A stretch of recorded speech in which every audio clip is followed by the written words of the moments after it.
അബ്ഗദുൽ ഹലാലി ഇലല്ലാഹ്, അല്ലാഹുവിന് ഏറ്റവും വെറുപ്പുള്ള ഹലാലാണ്. ഹലാലാണത്, ഹറാം എന്ന് പറയാൻ കഴിയില്ല. ത്വലാഖ് ഹലാലാണ്, പക്ഷേ അല്ലാഹുവിന് അത്രമേൽ വെറുപ്പാണെന്ന് ഹബീബുനാ റസൂലുള്ളാഹി സ്വല്ലല്ലാഹു അലൈഹി വസല്ലം ഉമർ ഇബ്നുൽ ഖത്താബ് തങ്ങളോടാണ് ഒരാൾ വന്ന് പറഞ്ഞത്, അമീറുൽ മുഅ്മിനീനെ, ഹബീബിന്റെ വഫാത്തിന് ശേഷം അമീറുൽ മുഅ്മിനീനെ, എനിക്കെന്റെ ഭാര്യയെ ത്വലാഖ് ചൊല്ലി ഒഴിവാക്കണം. ചോദിച്ചു, എന്തേ കാരണം? എനിക്കവളോടൊരു ഇഷ്ടവും തോന്നുന്നില്ല, എനിക്കവളോടൊരു പ്രേമവും തോന്നുന്നില്ല. നമ്മളറിയണം, അല്ലാഹുവിന്റെ റസൂലിന്റെ സ്വഹാബി ഉമർ എന്നവർ കൊടുക്കുന്ന മറുപടി, നേരെ റൂമിലേക്ക് പോയിട്ട് ഉമർ എന്നവരുടെ ചാട്ടവാറുണ്ട്. എല്ലാ പിശാചും തലയിൽ നിന്ന് ഇറങ്ങി ഓടുന്ന ഒരു ചാട്ടവാർ, അതുകൊണ്ട് അടികിട്ടിയാൽ ഓടാത്ത പിശാചുക്കളില്ല. ഉമർ എന്നവര് ആ ചാട്ടവാറ് കൊണ്ടുവന്നിട്ട് ചോദിച്ചു, എന്താ നീ പറഞ്ഞത്? നിന്റെ ഭാര്യയോട് ഇപ്പൊ ഇഷ്ടം തോന്നുന്നില്ലെന്നോ, അതിന്റെ പേരിൽ അവളെ ത്വലാഖ് ചൊല്ലി ഒഴിവാക്കണമെന്നോ? ഞാനിപ്പൊ കാണിച്ചു തരാമെന്ന് പറഞ്ഞ് അലാഹു ബിദ്ദിറ, ആ ചാട്ടവാറങ്ങ് പൊക്കി പിടിക്കുകയും, അതഅലമു അതഅലമു, നീ വിചാരിച്ചു വെച്ചിരിക്കുന്നത് അകുല്ലുൽ ബുയൂതി ബുനിയ അലൽ ഹുബ്ബ്, എല്ലാ വീട്ടിലും സ്നേഹം തളം കെട്ടി നിൽക്കുകയാണെന്നാണോ നീ വിചാരിച്ചത്? ആ വിഷയത്തിലാണോ? ജനങ്ങൾക്കൊരു പക്ഷേ മനസ്സുകൾക്ക് മാറ്റം വരാം, ചില ചുറ്റുപാടുകളിൽ മടുപ്പ് വരാം, പക്ഷേ അതൊരു ശീലമാക്കരുത്. തിരിച്ചു വരണം, കുടുംബത്തോട് ഇമ്പത്തോടെ ജീവിക്കണം. എപ്പോഴെങ്കിലും അവരോട് ഇഷ്ടം തോന്നുന്നില്ല എന്ന് വിചാരിച്ച് അവരെ ത്വലാഖ് ചൊല്ലാൻ മുതിരുകയാണോ? നിനക്ക് ഞാൻ അടി തരാൻ പോവുകയാണെന്ന് പറഞ്ഞ് ഉമർ റളിയല്ലാഹു അൻഹു ചാട്ടവാട് ഉയർത്തിയതിൽ അയാൾ ഓടി രക്ഷപ്പെടുകയായിരുന്നു. മഹാനായ ഉമർ റളിയല്ലാഹു അൻഹുവിന്റെ കൗൺസിലിംഗ് അങ്ങനെയാണ്. ചില കൗൺസിലിംഗിന് അടിമതിയാവും, ചില കൗൺസിലിംഗ് അതായിരിക്കും വേണ്ടത്. മണിക്കൂറുകളോളം പറഞ്ഞു കൊടുത്താൽ തിരിയാത്ത വിഷയങ്ങൾ ഉമർ റളിയല്ലാഹു അൻഹുവിന്റെ ചാട്ടവാറിന്റെ ഒരടി കൊണ്ട് തീരാറുണ്ട്, പ്രശ്നം പരിഹരിക്കപ്പെടാറുണ്ട്. നമ്മൾ അറിയണം, ഹബീബായ നബി തങ്ങൾ പറയുന്നുണ്ട്, ചെറുപ്പക്കാരെ ശ്രദ്ധിച്ചു മനസ്സിലാക്കുക. കാരണം നമ്മുടെ ചുറ്റുപാടുകൾ വളരെ മലീമസമാണെന്ന് പറയുന്നത് നമ്മുടെ കൈകളിൽ കിടക്കുന്ന ഫോണുകൾ, സ്മാർട്ട് ഫോണുകളും നമ്മുടെ ലാപ്ടോപ്പുകളോ വിശേഷിച്ചും ഫോണുകൾ തന്നെ, അതിനകത്തുകൂടെ ഒരു മനുഷ്യന്റെ സ്വകാര്യതയിലേക്ക് ഇറങ്ങിച്ചെല്ലാനും പച്ചയായ ഹറാമുകൾ, ഒരിക്കലും ഒരു മനുഷ്യൻ കാണാൻ പാടില്ലാത്തത് കണ്ണുകൊണ്ട് കാണാൻ അവസരമുണ്ടാകുന്ന ഫിത്നകൾ ഇതുകൊണ്ട് വരുന്നുണ്ട്. മുതഅല്ലിമീങ്ങളടക്കം, ആലിമീങ്ങളടക്കം, അല്ലാഹുവിന്റെ ദീനിന്റെ ഖാദിമീങ്ങളടക്കം പെട്ടുപോകാനിടയുള്ള ഹബീബായ നബി തങ്ങൾ ഫിത്നത്തുൻ നിസാ, പെണ്ണുങ്ങളെ കൊണ്ടുള്ള ഉപദ്രവമാണ് എന്റെ ഉമ്മത്തികൾക്ക് ഞാൻ ഭയപ്പെടുന്നത് എന്ന് നബി തങ്ങൾ പറഞ്ഞത്. ഇതുപോലെയുള്ള വ്യഭിചാരത്തിന്റെ സീനുകൾ നമ്മുടെ ചെറുപ്പക്കാരും ചെറുപ്പക്കാരികളും നിരന്തരമായി അതിന്റെ അഡിക്റ്റുകളായി മാറുന്ന അനുഭവങ്ങൾ, എത്രയോ സംഘടനകൾ ഇന്ന് ലോകത്ത് പ്രവർത്തിക്കുന്നത് പോണോഗ്രഫി അഡിക്റ്റുകളെ അതിൽ നിന്ന് പിന്തിരിപ്പിക്കാനാണ്. മയക്കുമരുന്നിന് അടിമപ്പെടുന്ന പോലെ, മദ്യത്തിന് അടിമപ്പെടുന്ന പോലെ, ആശ്വാസമല്ലാത്ത മോശമായ വീഡിയോകൾ നിരന്തരം കാണുന്ന അസുഖം ഇന്നത് അഡിക്ഷനാണ്. അതിനാണ് പോണോഗ്രാഫിക് അഡിക്ഷൻ എന്ന് പറയുന്നത്. അതിന് കൗൺസിലിംഗ് സെന്ററുകൾ ഇന്ന് ലോകത്തെ വികസിത രാജ്യങ്ങളിൽ തോന്നിവാസങ്ങൾ മുഴുവനും മനുഷ്യന്റെ മുമ്പിൽ തുറന്നു കൊടുത്ത പടിഞ്ഞാറുകാരന്റെ തിരുമുറ്റത്ത് ഇന്ന് കൗൺസിലിംഗ് സെന്ററുകളാണ്. എന്തെന്നറിയോ? 6-7 വയസ്സ് മുതൽ ഒരു കുട്ടി മനുഷ്യന്റെ സ്വകാര്യതകൾ കണ്ടു തുടങ്ങുകയാണ്. ദാമ്പത്യ ജീവിതത്തിൽ അവർക്ക് ആവേശമില്ല. അത്തരക്കാർക്ക് ആദ്യ രാത്രി എന്ന അനുഭവമുണ്ടോ?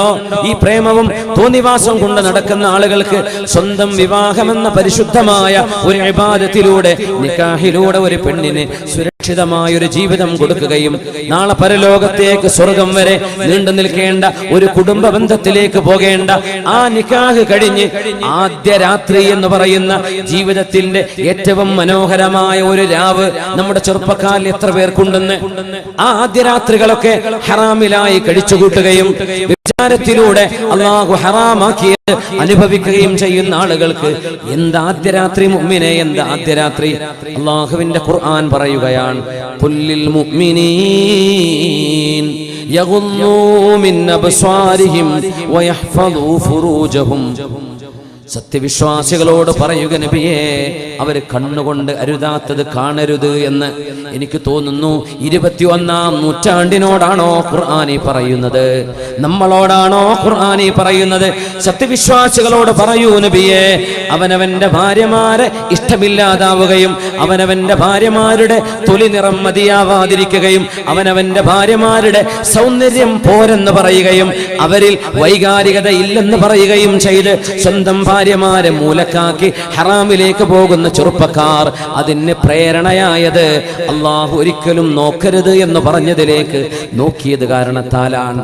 അള്ളാഹു പാടില്ലെന്ന് പറഞ്ഞത് നമ്മൾ സ്വകാര്യമായി അനുഭവിച്ചതിന്റെ പേരിൽ, അള്ളാഹു കണ്ണുകൾ ചിമ്മണം എന്ന് പറഞ്ഞു ആ കണ്ണുകളെ ചിമ്മാതിരുന്നതിന്റെ പേരിൽ നമ്മുടെ വീടിന്റെ ഉള്ളിൽ അള്ളാഹു തന്ന നമ്മുടെ സമാധാനത്തിന്റെ നിധിയായ സ്വന്തം ഭാര്യയെ പോലും നമുക്ക് വേണ്ടാതാവുന്നത് കണ്ണുകളെ സൂക്ഷിക്കാത്തതിന്റെ പേരിലാണ്.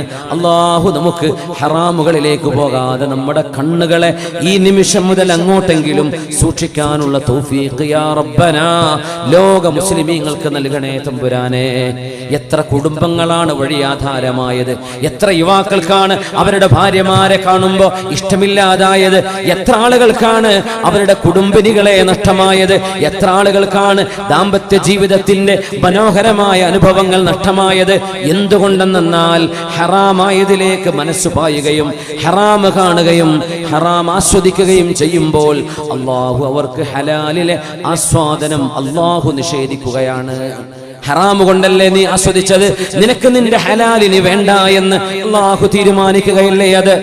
റസൂലുള്ളാഹി തങ്ങൾ പറയുമായിരുന്നു, നിങ്ങൾക്ക് ഏതെങ്കിലും ഒരു പുരുഷനെ സംബന്ധിച്ചിടത്തോളം ഒരു സൗന്ദര്യമുള്ള ഒരു പെണ്ണിനെ കാണുകയും, സ്വാഭാവികമായും മാനുഷിക പ്രകൃതം എങ്ങനെയാണ്, കാണാൻ ഭംഗിയുള്ള ഒരു പെണ്ണിനെ കാണുമ്പോ ഏത് പുരുഷന്റെ മനസ്സിലും ഒരുപക്ഷെ ഒരു പ്രണയമോ സ്നേഹമോ എന്തെങ്കിലും വൈകാരികതയോ ഉണർന്നേക്കാം, ഹോർമോണുകൾ പ്രവർത്തിച്ചേക്കാം. നിബിധങ്ങൾ പറയുന്നു ആദ്യമായി കണ്ടുപോകുന്ന ഒരു നോട്ടത്തിൽ കണ്ണ് വലിക്കുകയും അസ്തഗ്ഫിറുല്ലാഹ് എന്ന് പറയുകയും ചെയ്ത് കണ്ണ് നിങ്ങൾ തിരിക്കേണ്ടവരാണ്. അങ്ങനെ ഏതെങ്കിലും ഒരു പെണ്ണിനെ കണ്ട് നിങ്ങൾക്ക് ആവേശം തോന്നുകയാണെങ്കിൽ സ്വന്തം ഭാര്യയുടെ അരികത്തേക്ക് അവൻ വരട്ടെ. അവൻ കണ്ട ആ പെണ്ണിന്റെ അകത്ത് അവളിൽ എന്തുണ്ടോ അത് സ്വന്തം ഭാര്യയിലുണ്ട്. അത് ഹറാമിലേക്ക് പോവല്ലേ, അത് നിനക്ക് ഹലാലിൽ ലഭ്യമായിരിക്കെ ഹറാമിലേക്ക് പോവല്ലേ എന്ന് റസൂലുള്ളാഹി തങ്ങൾ പറഞ്ഞ ഹദീസ് എനിക്ക് തോന്നുന്നു ഇന്ന് ഏറ്റവും പ്രസക്തമാണ്. റസൂലുള്ളാഹി തങ്ങളുടെ പരിശുദ്ധമായ ഹബീബായ നബി തങ്ങളുടെ സ്നേഹമസൃണമായ ഇമ്പമുള്ള കുടുംബമാണ് നമ്മൾ കാണുന്നത്. സ്നേഹമുള്ള കുടുംബം, അവിടെ പരാതി ഉണ്ടായത് ഹബീബിന്റെ സ്നേഹക്കുറവിലല്ല, വയറൊട്ടി കഴിഞ്ഞപ്പോൾ പട്ടിണി കിടന്ന അവസ്ഥയിലാണ് അവർ ഹബീബിനോട് പരാതി പറഞ്ഞത്. അതും ആർഭാടം വേണമെന്നല്ല ചോദിച്ചത്, ഒരു നേരത്തെ ഭക്ഷണം വേണം നബിയേ. വശദ്ദ മിൻ സഗബിൻ അഹ്ശാഅഹു വതവാ തഹ്തൽ ഹിജാറതി കശ്ഹം മുത്രഫൽ അദമി. ഹബീബായ നബിയുടെ മിനുമിനുത്ത വയറ്റത്താണ് നബി തങ്ങൾ കല്ല് വെച്ച് കെട്ടിയത്. വിശപ്പ് കൊണ്ട് സഹിക്കാൻ പറ്റാതെ വയറിനൊരു ഭാരമുണ്ടാവാൻ കല്ല് വെച്ച് കെട്ടിയവരല്ലയോ നബിയെ അങ്ങന്ന്. ഇമാം ബൂസീരി തങ്ങൾ പരിശുദ്ധമായ ബുർദയിലൂടെ പറയുന്ന കാവ്യം വശദ്ദ മിൻ സഗബിൻ അഹ്ശാഅഹു വതവാ تحت الحجارة كشحا مترف الأدمي مولاي صل وسلم دائما أبدا على حبيبك خير الخلق كلهم. ഹബീബായ നബി തങ്ങൾക്ക് എന്തെങ്കിലും സമ്മാനം കിട്ടിയാൽ ഹബീബിന്റെ ഭാര്യമാർക്ക്, വീട്ടുകാർക്ക് ഹബീബായ തങ്ങൾ കൊണ്ടുകൊടുക്കും. ജനിച്ചപ്പോഴേ പിതാവിനെ കാണാതെ 6 വയസ്സായപ്പോൾ ഉമ്മ നഷ്ടപ്പെട്ടു പോയ യതീമായി വളർന്ന ഹബീബാണ് ഈ റബീഉൽ അവ്വലിൽ നമ്മൾ അനുസ്മരിക്കുന്ന ഹബീബുനാ റസൂലുള്ളാഹ്. ഫിദാക അബീ വ ഉമ്മി യാ റസൂലല്ലാഹ് സ്വല്ലല്ലാഹു അലൈക യാ സയ്യിദി യാ ഹബീബല്ലാഹ്. അവിടുത്തെ ഭാര്യമാർ ഹബീബിന്റെ സ്നേഹത്തിന് വേണ്ടി കാത്തിരിക്കുകയായിരുന്നു. അവര് ദാഹിക്കുകയാണ്. ഹബീബായ നബി തങ്ങളിൽ നിന്ന് എന്തെല്ലാം സ്നേഹസ്പർശമുണ്ടോ അത് മുഴുവൻ ഞങ്ങൾക്ക് വേണം. ഹബീബിന്റെ തിരുനോട്ടം വേണം. അവിടുത്തെ ഭാര്യമാരോട് ചോദിക്കുമായിരുന്നു, കൈഫ കാന റസൂലുള്ളാഹി ഫീ ബൈതിഹി, ഹബീബായ നബി തങ്ങൾ വീട്ടിലുണ്ടാകുമ്പോ എങ്ങനെയായിരുന്നു എന്ന് ചോദിച്ചതിന് ആയിഷ റളിയല്ലാഹു തആല അൻഹ കൊടുത്ത മറുപടി, കാന ഫീ ഖിദ്മത്തി അഹ്ലിഹി, ഹബീബായ തങ്ങൾ വീട്ടു ജോലികൾ ചെയ്തു കൊടുക്കുന്നവരായിരുന്നു. ചെറുപ്പക്കാരെ, നമ്മൾ ആരെങ്കിലും എപ്പോഴെങ്കിലും അവനവന്റെ പാൻസും ഷർട്ടും നമ്മളൊന്ന് അലക്കുകയോ ഇസ്തിരിടുകയോ ചെയ്തിട്ടുണ്ടോ? അനുഭവമുണ്ടോ? നമ്മുടെ ഭാര്യക്കോ ഉമ്മക്കോ അസുഖമോ പ്രയാസമോ തിരക്കോ കാണുമ്പോ, കൊച്ചു കൊച്ചു മക്കളെ സ്കൂളിൽ പറഞ്ഞയക്കേണ്ടി വരുമ്പോ, അതിഥികൾ കയറി വരുമ്പോ ഒന്ന് മക്കളെ നോക്കണേ എന്ന് പറയുമ്പോ നമ്മൾ അവരെ ഹെൽപ്പ് ചെയ്യാറുണ്ടോ? നമ്മളവരെ കുക്കിങ്ങിലോ അല്ലാത്ത വിഷയങ്ങളിലോ നമ്മൾ സഹകരിക്കാറുണ്ടോ? സഹകരിക്കുമ്പോൾ പെൺകോന്തൻ എന്നാണെന്നാണോ നമ്മൾ പറയുന്നത്? അതല്ല, ഇവൻ ഹബീബിന്റെ സുന്നത്താണ് ചെയ്യുന്നത് എന്ന് നമ്മൾ തിരുത്തി മനസ്സിലാക്കാറുണ്ടോ? ഹബീബുനാ റസൂലുള്ളാഹി സ്വല്ലല്ലാഹു അലൈഹി വസല്ലം യഖ്സിഫുനാ ലഹു, ഹബീബിന്റെ ചെരുപ്പ് സ്വയം നന്നാക്കുമായിരുന്നു. വയഹ്ലിബു ഷാതഹു, അവിടുത്തെ ആടിനെ ഹബീബിന്റെ കൈകൊണ്ട് പാല് കറക്കുമായിരുന്നു. വയക്ലിസു അർളഹു, ഹബീബിന്റെ വീടിന്റെ ഉള്ളിൽ അവിടുത്തെ കൈകൊണ്ട് ചൂലെടുത്ത് അടിച്ചു വാരുമായിരുന്നു. ഒരിക്കലെങ്കിലും ജീവിതത്തിൽ ഇത് ചെയ്യണം. എന്തിനെന്നറിയോ? ഇത്തിബാഅൻ ബിഹബീബിനാ റസൂലില്ലാഹ്, നമ്മുടെ ഹബീബായ നബി തങ്ങളെ പിൻപറ്റി ഹബീബിന്റെ ഒരു സുന്നത്ത് കേൾക്കുമ്പോ അത് ചെയ്യൽ സുന്നത്താണ്. ഒരു സുന്നത്ത് കേൾക്കുമ്പോ അത് അനുവർത്തിക്കൽ സുന്നത്തല്ലേ? ഹബീബായ തങ്ങൾ ഹിജ്റ പോകുമ്പോൾ ഗാർ സൗർ എന്ന് പറയുന്ന ഗുഹയിൽ 3 ദിവസം നബി തങ്ങൾ ഒളിച്ചു താമസിച്ച് ഹിജ്റയുടെ യാത്ര തുടരുകയാണ് ഉണ്ടായത് എന്ന് ഇമാമുന അഹ്മദ് ഇബ്നു ഹംബൽ റളിയല്ലാഹു അൻഹു മുസ്നദിൽ രേഖപ്പെടുത്തിയപ്പോൾ, മഹാനായ അഹ്മദ് ഇബ്നു ഹംബൽ എന്ന ഇമാമു അഹ്ലുസുന്നയുടെ ഇമാമിങ്ങളിൽ മഹാനായ അഹ്മദ് ഇബ്നു ഹംബൽ എന്ന അൽ മുഹദ്ദിസുൽ ആലിമുൻ നഹരീർ, പ്രഗൽഭനായ പണ്ഡിതൻ, ജഹാബിദത്തുൽ ഉലമാഇന്റെ മുമ്പിൽ നിൽക്കുന്ന മഹാനായ അഹ്മദ് ഇബ്നു ഹംബൽ റളിയല്ലാഹു അൻഹുവിനെ ഖൽഖുൽ ഖുർആൻ എന്ന് പറയുന്ന ഖുർആൻ സൃഷ്ടിയാണോ അല്ലയോ എന്ന വിഷയത്തിൽ മഹാനവറുകളെ ക്രൂശിക്കപ്പെടുകയും മഹാനവറുകൾ അഹ്ലുസുന്ന വൽ ജമാഅത്തിന്റെ ആശയം അന്ന് ബഗ്ദാദിൽ ഉറക്കെ പ്രഖ്യാപിച്ചതിന്റെ പേരിൽ മഹാനവറുകളെ ജയിലടക്കാൻ വേണ്ടി സൈന്യം അന്വേഷിച്ചിറങ്ങിയപ്പോൾ തന്റെ ശിഷ്യന്റെ വീട്ടിൽ 3 ദിവസം താമസിച്ചതിന് ശേഷം മഹാനായ അഹ്മദ് എന്നവർ പറഞ്ഞു, മോനെ, തന്റെ ശിഷ്യനോട് പറഞ്ഞു, ഞാൻ ഇവിടെ നിന്ന് പോവുകയാണ് മോനെ, ഞാൻ പോവുകയാണ്. അല്ലയോ ശൈഖേ, ഗുരു, അങ്ങ് എങ്ങോട്ടാ പോകുന്നത്? പോലീസുകാർ അങ്ങയെ തെരഞ്ഞു നടക്കുകയാണ്, പട്ടാളക്കാർ അങ്ങയെ പിടിക്കാൻ നടക്കുകയാണ്. അങ്ങ് പുറത്തിറങ്ങിയാൽ അവരങ്ങയെ പിടിക്കൂലേ? എന്റെ വീട്ടിൽ അങ്ങേക്ക് വല്ല തടസ്സവുമുണ്ടോ? എന്റെ വീട്ടിൽ അങ്ങേക്ക് വല്ല പ്രയാസവുമുണ്ടോ എന്ന് ചോദിച്ചപ്പോ മഹാൻ കൊടുത്ത മറുപടിയുണ്ട്, മോനെ, പ്രയാസം ഒന്നും ഉണ്ടായിട്ടല്ല. കതബ്തു ബിയദയ്യ, എൻ്റെ കൈ കൊണ്ട് ഞാൻ എഴുതിയിട്ടുണ്ട് ഹബീബിന്റെ ഹദീസ്.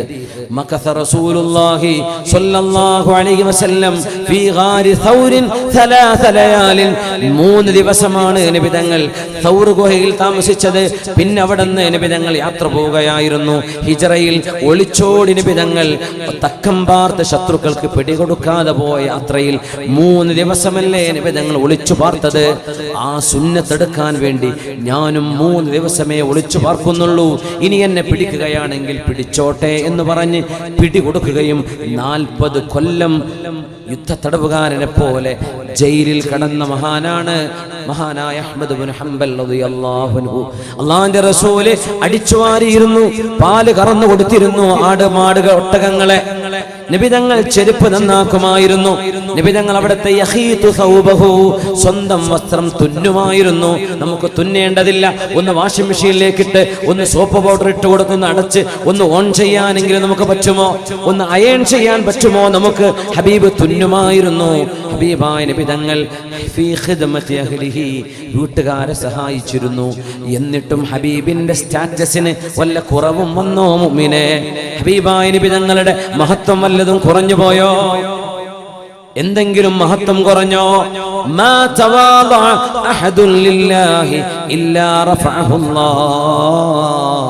അള്ളാഹ്ക്ക് വേണ്ടി വിനയം കാണിച്ചാൽ, മനുഷ്യർക്ക് വേണ്ടിയല്ല, പടച്ച തമ്പുരാന് വേണ്ടി ആരെങ്കിലും ഒരാൾ വിട്ടുവീഴ്ച ചെയ്യുകയോ താഴ്ന്നു കൊടുക്കുകയോ ചെയ്താൽ ഇല്ലാ റഫഅഹുല്ലാഹ്, അവരെ അള്ളാഹു ഉയർത്തുക തന്നെ ചെയ്യുമെന്ന് ഹബീബുനാ റസൂലുള്ളാഹി സ്വല്ലല്ലാഹു അലൈഹി വസല്ലം നമുക്ക് ഹബീബായ നബി തങ്ങളുടെ ഭാര്യമാരുടെ വീടുകളിലെ ഒരു കുസൃതി സംഭവം കൂടെ കേട്ടു നോക്കാം.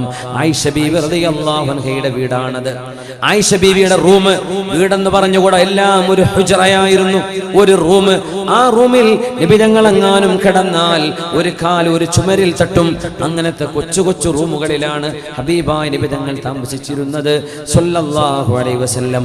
മദീന പള്ളിയുടെ വികസനം നടക്കുമ്പോൾ ഉമർ ഇബ്നു അബ്ദുൽ അസീസ് റളിയല്ലാഹു അൻഹുവിന്റെ കാലത്ത് ആ പരിശുദ്ധമായ ഹബീബിന്റെ അസ്വാജിന്റെ വീടുകളെല്ലാം പൊളിച്ചു മാറ്റി മദീന പള്ളിയിലേക്ക് ചേർക്കണം എന്ന അഭിപ്രായം വന്നപ്പോ മഹാനായ സഈദ് ഇബ്നുൽ മുസയ്യിബ് റളിയല്ലാഹു അൻഹു, മദീന കണ്ട പ്രഗൽഭനായ ആലിം, ഫുഖഹാഉ സബ്ഇൽ അറിയപ്പെടുന്ന മഹാനായ ഇബ്നു മുസയ്യിബ് റളിയല്ലാഹു അൻഹു മഹാനവൾ പറഞ്ഞു, ഖലീഫത്തുൽ മുസ്ലിമീൻ, ദയവ് ചെയ്ത് പൊളിക്കല്ലേ, ദയവ് ചെയ്ത് പൊളിക്കല്ലേ. മദീനയാണിത്, ഹബീബിനെ കാണാൻ, ഹബീബിനെ സിയാറത്ത് ചെയ്യാൻ, ഹബീബിനോട് സലാം പറയാൻ ലോകത്തിന്റെ നാനാ മുക്കുകളിൽ നിന്നും ആളുകൾ മദീനയിലേക്ക് വരുമ്പോൾ ഹബീബ് ജീവിച്ച വീട്, ഹബീബിന്റെ ഭാര്യമാർ കിടന്നിരുന്ന റൂമുകൾ, അതിന്റെ വലിപ്പവും ചെറുപ്പവും ഒന്ന് കാണുന്നത് മുഅ്മിനീങ്ങൾക്ക് ആശ്വാസമാണ്, അവർക്ക് പാഠമായിരിക്കും, അവർക്കൊരു വലിയ നിധിയായിരിക്കും. അതുകൊണ്ട് പൊളിക്കപ്പെടാതെ നിലനിർത്തപ്പെടണേ എന്ന് മഹാനായ സഈദ് തങ്ങൾ പറഞ്ഞിട്ട് പോലും ഒരുപക്ഷെ അവിടുത്തെ മസ്ലഹത്ത് പാലിച്ചുകൊണ്ട്, അവിടെ പള്ളിയുടെ വികസനമായിരുന്നു വേണ്ടത്, ആ ഒരു മസ്ലഹത്തിന് വേണ്ടി ഹബീബിന്റെ ഹുജറാത്തിന്റെ റൂമുകൾ പൊളിച്ചു മാറ്റിയപ്പോൾ, ഹബീബിന്റെ അസ്വാജിന്റെ ഹുജറകൾ റൂമുകൾ പൊളിച്ചു മാറ്റിയപ്പോൾ വജ്ജത്തിൽ മദീന, മദീന കൂട്ട കരച്ചിൽ കരഞ്ഞിട്ടുണ്ട്. മഹാനായ അല്ലാമാ ദഹബി തങ്ങളും ഇബ്നു സഅദ് എന്നവരും അവരുടെയൊക്കെ താരീഖുകളിൽ വളരെ വ്യക്തമായി സംഭവം പറയുന്നുണ്ട്. മദീന കരഞ്ഞു എങ്ങനെ എന്നറിയുമോ? ഖയൗമ തൂഫിയ റസൂലുള്ളാഹ്, അല്ലാഹുവിന്റെ റസൂൽ ലോകത്തോട് വിട പറഞ്ഞ അന്ന് മദീന തേങ്ങി കരഞ്ഞ പോലെ റസൂലുള്ളാഹിന്റെ വീടുകൾ പൊളിച്ചു മാറ്റപ്പെട്ട് പള്ളിയിലേക്ക് ചേർക്കപ്പെടുന്ന സമയത്ത് മദീന മുഴുവൻ പൊട്ടിക്കരഞ്ഞിട്ടുണ്ടായിരുന്നു. എന്തുകൊണ്ടെന്നറിയുമോ? എന്തുകൊണ്ടെന്നറിയുമോ? 1000 പുസ്തകങ്ങൾ വായിച്ചാൽ കിട്ടുന്നതിനേക്കാളും വലിയ അറിവായിരുന്നു ആ ചുമരുകൾ പറഞ്ഞു തന്നത്. 1000 എൻസൈക്ലോപീഡിയകൾ കിട്ടുന്ന വിവരമാണ് ഹബീബിന്റെ 4 ചുമരുകൾ ലോകവിശ്വാസികളോട് പറയുന്നത്. അതവിടെ നിലനിൽക്കണമായിരുന്നു എന്ന് കൊതിച്ചുപോയ സത്യവിശ്വാസികളുടെ ഹൃദയത്തിന്റെ നൊമ്പരം മദീനയൊന്നാകെ തേങ്ങലായി അലഞ്ഞടിക്കുകയായിരുന്നുവെന്ന് മഹാനായ അനസ് ഇബ്നു മാലിക് റളിയല്ലാഹു തആല അൻ ആയിഷ ബീവി റളിയല്ലാഹു അൻഹയുടെ റൂമിലേക്ക് വരാം. അത് വഹി വരുന്ന വീടാണത്, അത് ജിബ്രീൽ അലൈഹിസ്സലാം വരുന്ന വീടാണത്. ആയിഷ റളിയല്ലാഹു തആല അൻഹയുടെ വീട്ടിലേക്ക് ആയിഷ ബീവിയാണ് ഭക്ഷണം ഉണ്ടാക്കേണ്ടത്. അന്ന് വേറെ ഒരാൾ ഭക്ഷണം കൊടുത്തയച്ചാൽ അത് ബീവിക്ക് ഇഷ്ടമാവില്ല. എൻ്റെ റസൂൽ, എൻ്റെ ദിവസം എൻ്റെ വീട്ടിലാണ്, ഹബീബിന്റെ ഭക്ഷണം ഞാൻ കൊടുക്കും. ഹബീബായ റസൂലുള്ളാഹി സ്വല്ലല്ലാഹു അലൈഹി വസല്ലം തങ്ങൾ ആയിഷ ബീവി റളിയല്ലാഹു അൻഹയുടെ വീട്ടിൽ വിശ്രമിച്ചു കൊണ്ടിരിക്കുമ്പോൾ അതാ ഭക്ഷണം വരുന്നു സൈനബ് റളിയല്ലാഹു അൻഹയുടെ വീട്ടിൽ നിന്ന്. സൈനബ് ബീവി നല്ല കുക്കായിരുന്നു, നല്ല കുക്കർ എന്ന് പറഞ്ഞൂടാ, പാത്രമായി പോകും, നല്ല പാകം ചെയ്യുന്ന കുക്കാണ് മഹദിയായ സൈനബ് റളിയല്ലാഹു അൻഹ. സൈനബ് ബീവിക്ക് കൈപ്പുണ്യം ഉണ്ടാവും എന്നൊക്കെ പറയില്ലേ, ചില പെണ്ണുങ്ങൾ ചില കറി ഉണ്ടാക്കി ഭക്ഷണം നല്ല പ്രത്യേകമായ ടേസ്റ്റ്, അതേ സാധനം വേറെ ആൾക്ക് കൊടുത്താൽ തിന്നാൻ കൊള്ളാത്തതായിരിക്കും ഉണ്ടാക്കുക, ഓരോരുത്തർക്കും ഉണ്ടാവില്ലേ. സൈനബ് ബീവിയുടെ ഭക്ഷണം ഹബീബായ നബി തങ്ങൾക്ക് ഇഷ്ടമാണെന്നറിയാം, പക്ഷേ ആയിഷ ബീവി അത് പൊക്കില്ല. ആയിഷ റളിയല്ലാഹു തആല അൻഹയുടെ വീട്ടിൽ ഒരു കുസൃതി സംഭവം നടക്കുകയാണ്.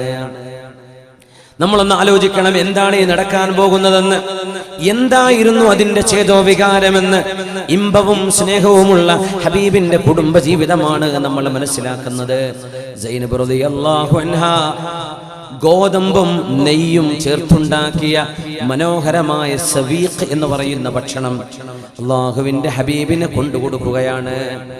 സൈനബ് ബീവിയുടെ ഖാദിമ് ആ ഭക്ഷണ തളികയുമായി ഒരു അടിമപ്പെണ്ണ് ഹബീബായ നബി തങ്ങളുടെ വീട്ടിലേക്ക് ആയിഷ ബീവിയുടെ റൂമിലേക്ക് വരുമ്പോ റസൂലുള്ളാഹി തങ്ങളുടെ കൂടെ നബി തങ്ങളുടെ മറ്റു ഭാര്യമാരുണ്ട്. നബി തങ്ങളുടെ ആളുകൾ ആ റൂമിലുണ്ട്. ആയിഷ ബീവിയുണ്ട്. ആകെ ഒരു റൂമേ ഉള്ളൂ, ഒരൊറ്റ റൂം. അതാണ് ഡൈനിങ് ഹാള്, അതാണ് ബെഡ്റൂം, അതാണ് മജ്ലിസ്. എല്ലാം റസൂലുള്ളാഹി സ്വല്ലല്ലാഹു അലൈഹി വസല്ലം തങ്ങൾ ഉമ്മത്തിന്റെ വിഷയങ്ങളിൽ ഇടപെട്ടുകൊണ്ടിരിക്കുകയാണ്. അതാ ഭക്ഷണം വരുന്നു.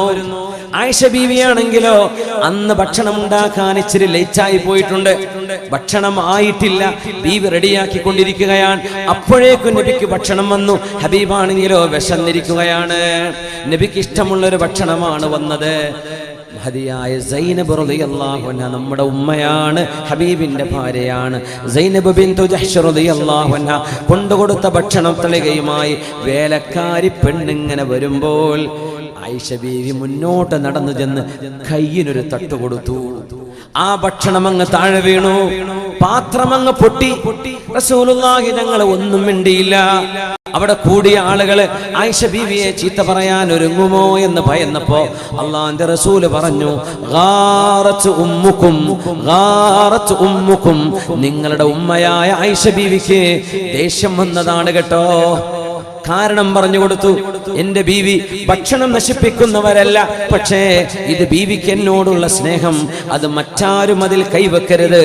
എന്റെ റസൂലിന് ഞാനുണ്ടല്ലോ, ഞാനുണ്ടാക്കി കൊടുക്കുമല്ലോ ഭക്ഷണം, പിന്നെന്തിനാ അവൾ കൊടുത്തയക്കുന്നത് എന്ന രൂപേണ ആയിഷ ബീവി റളിയല്ലാഹു അൻഹയ്ക്ക്, ഒരു ഭാര്യയ്ക്ക് തന്റെ ഭർത്താവിന്റെ കൂടെയുള്ള ഭാര്യമാരോട് തോന്നുന്ന ഗീറത്ത് എന്ന് പറയുന്ന ഒരു തരം മനോഭാവം അതുകൊണ്ടുണ്ടായതാണ്. ഗാറത്ത് ഉമ്മുക്കും എന്ന് പറയുകയും നബി തങ്ങൾ ആ ഭക്ഷണം കൈകൊണ്ട് തുടച്ചെടുക്കുകയും ആ ഭക്ഷണം മുഴുവൻ വാരിയെടുക്കുകയും വൃത്തിയുള്ള ഒരു പാത്രത്തിലേക്കാക്കുകയും ചെയ്തിട്ട് പറഞ്ഞു, ആയിഷ ആയിഷ ഇനാഉൻ കഇനാഇഹാ വത്വആമുൻ കത്വആമിഹാ.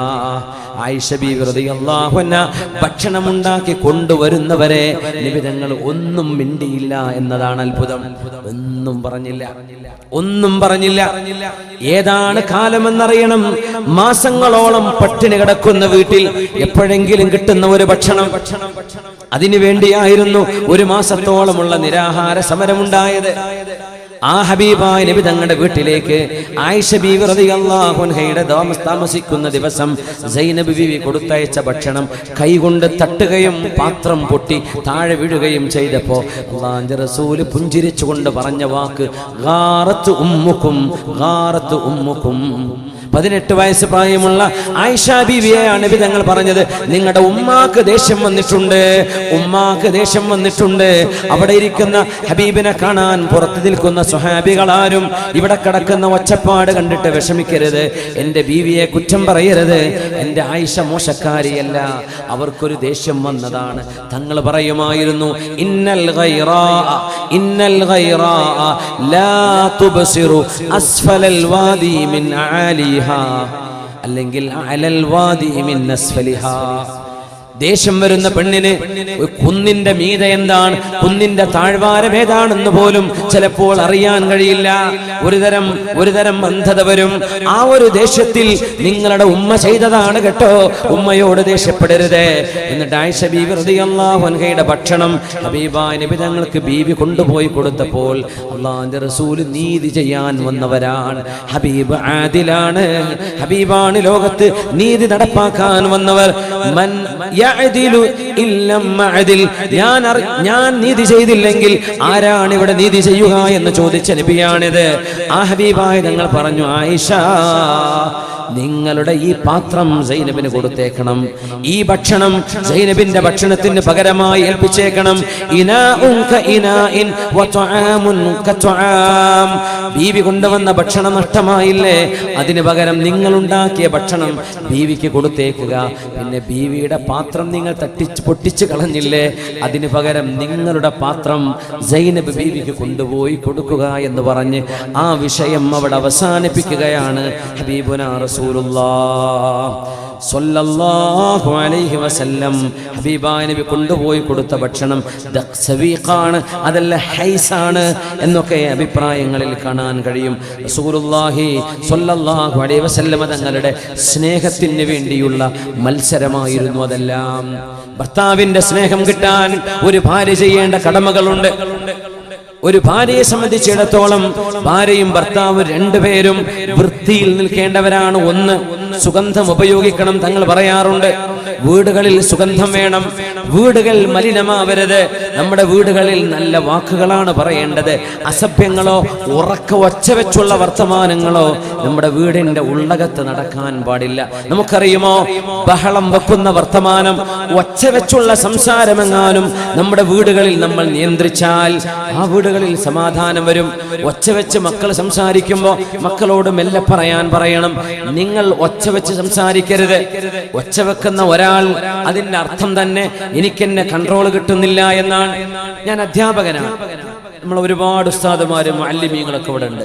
അധ്യാപന ജോലി ചെയ്യുന്ന ടീച്ചേഴ്സും മാസ്റ്റർമാരൊക്കെ അവരുണ്ടായിരിക്കും സദസ്സിൽ. ഇപ്പോഴും അധ്യാപന ജോലിയാണ്. ആരോ ഒരു തമാശയൊക്കെ പറഞ്ഞു തരുന്നു, ഉസ്താദ് ജോലിയൊക്കെ പോയിക്കണമെന്നൊക്കെ പറഞ്ഞിട്ട്. അതിനൊക്കെ സന്തോഷമായിക്കോട്ടെ. പോയിട്ടൊന്നുമില്ല, അൽഹംദുലില്ലാ. അങ്ങനെ ആരോ റൂമർ വിട്ടു എന്ന് പറഞ്ഞു. അപ്പോഴേ നമ്മുടെ പേഴ്സിൻ്റെ കഥ ഒരാൾ പറഞ്ഞു തന്നെ എനിക്ക്. ഇന്ന് രാവിലെ ഞങ്ങൾ പേരാമ്പ്രണ്ടായിരുന്നു. അപ്പോൾ പറയാം, ഇപ്പോഴും ജോലി അതന്നെ, അധ്യാപന ജോലിയാണ്.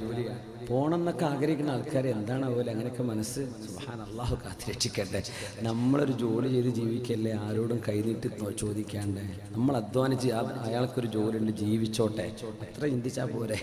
സുബ്ഹാൻ അല്ലാഹ്, അതൊക്കെ പോട്ടെ. അപ്പോൾ ഈ അധ്യാപനത്തിൻ്റെ ഒരു വിഷയമുണ്ട്. എന്താണെന്നറിയോ, കുട്ടികളെ തലേ കയറി. ഞാൻ പഠിപ്പിക്കുന്ന മക്കളൊക്കെ വളരെ ചെറിയ മക്കൾ മുതൽ 13ാം ക്ലാസ് വരെയുള്ള ദാടി ഇന്നെക്കാളും വലിയ മക്കളെ ഞാൻ പഠിപ്പിക്കുന്നത്. ചിലപ്പോഴൊന്നും കൺട്രോൾ കിട്ടാത്ത അവസ്ഥ വരും. നമ്മളെ നാട്ടിൽ വരുന്ന പോലെ നമ്മളെ ഇന്ത്യൻ സ്കൂളുകളൊക്കെ വളരെ നല്ല സ്കൂളാണ്, പഠിപ്പിക്കാൻ സുഖമാണ്, മക്കൾ അടങ്ങിയിരുന്ന് പഠിക്കുകയും എഴുതും. ഒരുപക്ഷെ ഇന്റർനാഷണൽ സ്കൂളുകളുടെ കഥ അങ്ങനെയല്ല. പല രാജ്യങ്ങളിൽ നിന്ന് വരുന്ന കുട്ടികളാണ്. അവരെ പഠിപ്പിക്കാനുള്ള മനസ്സാദ്യം കൊണ്ടുവരണം, വിഷയത്തിലേക്ക് അവരെ ഇൻട്രസ്റ്റഡ് ആക്കണം, എന്നിട്ട് അതിൻ്റെ മെറ്റീരിയലും റിസോഴ്സസും കൊടുക്കണം. എന്നിട്ട് നമ്മൾ ഈ പറയുന്ന ആക്ടിവിറ്റീസും കൈനസ്തെറ്റിക്കും ഓഡിയോ വിഷ്വൽ ഇതൊക്കെ കൊടുത്തിട്ട് പഠിപ്പിക്കണം. കുറച്ച് അധ്വാനമുള്ള പണിയാണ്, നല്ല അധ്വാനമാണ്. പക്ഷേ ഒരു കുട്ടിയെങ്ങാനും ഒരു വികൃതി ചെയ്താൽ ഒരധ്യാപകനും ഉറക്കെ സംസാരിക്കാൻ പാടില്ല. നമ്മളല്ലേ എന്നൊക്കെ പറഞ്ഞിട്ടോ അങ്ങനെ പറയാൻ പാടില്ല. ഉറക്കെ സംസാരിച്ചാൽ ആ കുട്ടിക്ക് മനസ്സിലായി എൻ്റെ അധ്യാപകന് ഒരു കൺട്രോളും ഇല്ല. പിന്നെ അവര് കളി കൂടും. അപ്പൊ കൂടില്ല, അടുത്ത ലെസണിൽ കൂടും, പിറ്റത്തെ പീരീഡിൽ കൂടും. നമുക്ക് ടീച്ചേഴ്സിന്റെ ട്രെയിനിങ്ങിൽ പറയും, ഒരിക്കലും ഒരു അധ്യാപകനും കുട്ടികളോട് കയർത്ത് ഒച്ച വെച്ച് ഒരിക്കലും സംസാരിക്കരുത്. ആ പ്രശ്നം ഉണ്ടാക്കുന്ന മക്കളെ അരികത്തേക്ക് ചെന്നിട്ടോ അടുത്തേക്ക് വിളിച്ചിട്ടോ സൗമ്യമായി ആ വിഷയം പറഞ്ഞാൽ അവരടങ്ങിയിരിക്കും. നമ്മൾ വിചാരിക്കുക അടിച്ചാൽ തന്നെ മക്കൾ നന്നാവുള്ളൂ എന്ന്. ഉസ്താദുമാരെ, ഞാനൊക്കെ അടി കൊണ്ട് വളർന്നതാണ്. ദാറുൽ-ഹുദയിലൊക്കെ നല്ല അടി കൊണ്ടിട്ടുണ്ട്. ഉസ്താദന്മാർ മദ്രസന്നൊക്കെ നമ്മളൊക്കെ അങ്ങനെയാണ് വളർന്നത് അല്ലേ. പക്ഷെ നമ്മൾ അടി കൊടുത്തിട്ട് എന്നെ പഠിപ്പിക്കാവൂ, അടിക്കാണ്ട് പഠിപ്പിക്കാൻ പറ്റും മുഅ്മിനെ. ഞാൻ എൻ്റെ അനുഭവം പറയാം. 16 കൊല്ലമായി പഠിപ്പിക്കുന്നു. ഇതുപോലെയുള്ള പറ്റ കച്ചറുള്ള കുട്ടികൾ വരെ വരാറുണ്ട്. പക്ഷേ അടിക്കേണ്ടി വന്നിട്ടില്ല, എന്തെങ്കിലും ശകാരിക്കേണ്ടി വന്നിട്ടുണ്ട്. അവരോട് പറയേണ്ട ചില വാക്കുകളുണ്ട്. അത് ഞാൻ ടീച്ചിങ് ട്രെയിനിങ് ഒക്കെ ഉണ്ടാവും പറഞ്ഞു തരുന്നുണ്ട്, ആർക്കെങ്കിലും വേണമെങ്കിൽ. ആ വാക്ക് ഉപയോഗിച്ചാൽ ഏത് കുട്ടിയോട് അടങ്ങിയിരിക്കണം. നമുക്ക് വടിയെടുക്കേണ്ട ആവശ്യമില്ല, പേടിപ്പിക്കേണ്ട ആവശ്യമില്ല. ഒച്ച വെച്ച് കയർത്ത് മുഖമൊക്കെ ചീർത്ത് മുഖമൊക്കെ വീർപ്പിച്ച് വലിയൊരു ആചാനബാഹുവായി നടക്കേണ്ട ഒരു കാര്യമില്ല. ഈ തടിയും വലുപ്പവും ആറ്റുപേറ്റില്ലാത്ത ഈ മിസ്കീനായ ഞാനാണ് വലിയ വലിയ മുതഅല്ലിമീങ്ങളെ, എൻ്റെ വിദ്യാർത്ഥികളെ പഠിപ്പിക്കുന്നതെന്ന് ആലോചിച്ചാൽ മനസ്സിലാവും. ഇവിടെ കയ്യൂക്കിൻ്റെ ആവശ്യമില്ല അധ്യാപനത്തിന്. ഇത് നബി തങ്ങളുടെ ഒരു ശൈലിയാണ് സ്വല്ലല്ലാഹു അലൈഹി വസല്ലം. തങ്ങൾ ഒച്ച വെച്ച് സംസാരിക്കൂലല്ലോ. മാ ദറബ റസൂലുള്ളാഹി ബിയദിഹി അഹദൻ ഖത്ത് ഇല്ലാ അൻ യുജാഹിദ ഫീ സബീലില്ലാഹ്. അല്ലാഹുവിന്റെ റസൂലിന്റെ കൈ കൊണ്ട് നബി തങ്ങൾ ഒരാളെയും അടിച്ചിട്ടില്ല. 10 വയസ്സായിട്ടും നിസ്കരിക്കാതിരിക്കുന്ന മക്കളെ നിങ്ങൾ അടിച്ചോളൂ എന്ന് തങ്ങൾ പറഞ്ഞു. പക്ഷെ നബി തങ്ങൾ ഒരു കുഞ്ഞിനെയും അടിച്ചിട്ടില്ല, അടിക്കേണ്ടി വന്നിട്ടുമില്ല. തങ്ങളുടെ ഭാര്യമാരെ തങ്ങൾ അടിച്ചിട്ടില്ല സ്വല്ലല്ലാഹു അലൈഹി വസല്ലം. ഒച്ച വെച്ച് സംസാരിക്കരുത്. ബഹളം വെക്കെന്ന് പറയില്ലേ, അത് ഒരു തരം വിവരക്കേടിന്റെ അടയാളമാണ്. ബഹളം വെച്ച് ഒച്ചപ്പാട് നമ്മുടെ അങ്ങാടികളിലും നമ്മുടെ സമരങ്ങളിലും നമ്മുടെ പഞ്ചായത്ത് ഓഫീസിലും നമ്മുടെ ഇലക്ഷൻ നടക്കുന്നിടത്തും എല്ലായിടത്തും ബഹളം ഒച്ച വെച്ച് ഞാനിവിടെ നിങ്ങളൊക്കെ കാർന്ന് തിന്നാൻ പോവാണ് എന്നൊരു വരവും കാട്ടിക്കും. അതിൻ്റെ ഒന്നും ആവശ്യമില്ല. വളരെ കാം ഡൗൺ, സമാധാനപരമായി നിന്നിട്ട് ദേശത്തെ നമുക്ക് മാറ്റിയെടുക്കാൻ കഴിയും. അതിന് ഹബീബിന്റെ ട്രെയിനിങ് വേണം സ്വല്ലല്ലാഹു അലൈഹി വസല്ലം. മുത്തുനബി തങ്ങളുടെ ചില ടീച്ചിങ് ടെക്നിക്കുകളുണ്ട്. അത് പഠിച്ചാൽ വളരെ എളുപ്പമാണ്. നബി തങ്ങളുടെ സുന്നത്തുകളാണ്. അത് അതുപോലെ അങ്ങ് ചെയ്താൽ ഏത് പിശാചിനെയും നമുക്ക് അവിടെ വരച്ച വരയിൽ നിർത്താൻ കഴിയും. അള്ളാഹു ഒരുപാട് അധ്യാപകന്മാരുണ്ടായി, ഉസ്താദുമാരൊക്കെ ഇവിടെ ഉണ്ട്. വലിയ തലവേദനയുള്ള ജോലിയാണത്. എത്രയോ ആളുകൾ ഒരുപക്ഷെ ലൈവ് വ്യൂവേഴ്സിൽ കാണും, അധ്യാപകന്മാർ, അധ്യാപികമാർ. അവർക്കൊക്കെ അവരുടെ ജോലി ഭംഗിയായി ചെയ്യാനുള്ള തൗഫീഖ് അള്ളാഹു നൽകട്ടെ. കഴിഞ്ഞ ഒരു കാലം ഇത് നല്ല എളുപ്പമുള്ള ജോലിയായിരുന്നു. കുറച്ച് കാലം വരെ, ഒരു 4-5 കൊല്ലം വരെ വലിയ പണിയൊന്നുമില്ലാത്ത ജോലിയായിരുന്നു. ഇപ്പോ മുഴുവൻ സമയവും അധ്വാനിക്കേണ്ട ജോലിയാണ്. തീർത്താൽ തീരാത്ത ജോലിയാണ് അധ്യാപനം, പ്രത്യേകിച്ച് ഗൾഫ് നാടുകളിൽ. അള്ളാഹു എല്ലാ മക്കളെയും, പഠിക്കുന്ന മക്കളെയും നല്ല ഉന്നത വിജയങ്ങളിലേക്ക് അള്ളാഹു എത്തിക്കട്ടെ. അവരുടെ അധ്യാപകർക്ക് അവർക്ക് നല്ല നിലയിൽ പഠിപ്പിച്ചു കൊടുക്കാനുള്ള തൗഫീഖും അള്ളാഹു നൽകി അനുഗ്രഹിക്കട്ടെ. ആമീൻ യാ റബ്ബൽ ആലമീൻ. നമ്മുടെ വീടുകളിലേക്ക് വരാം.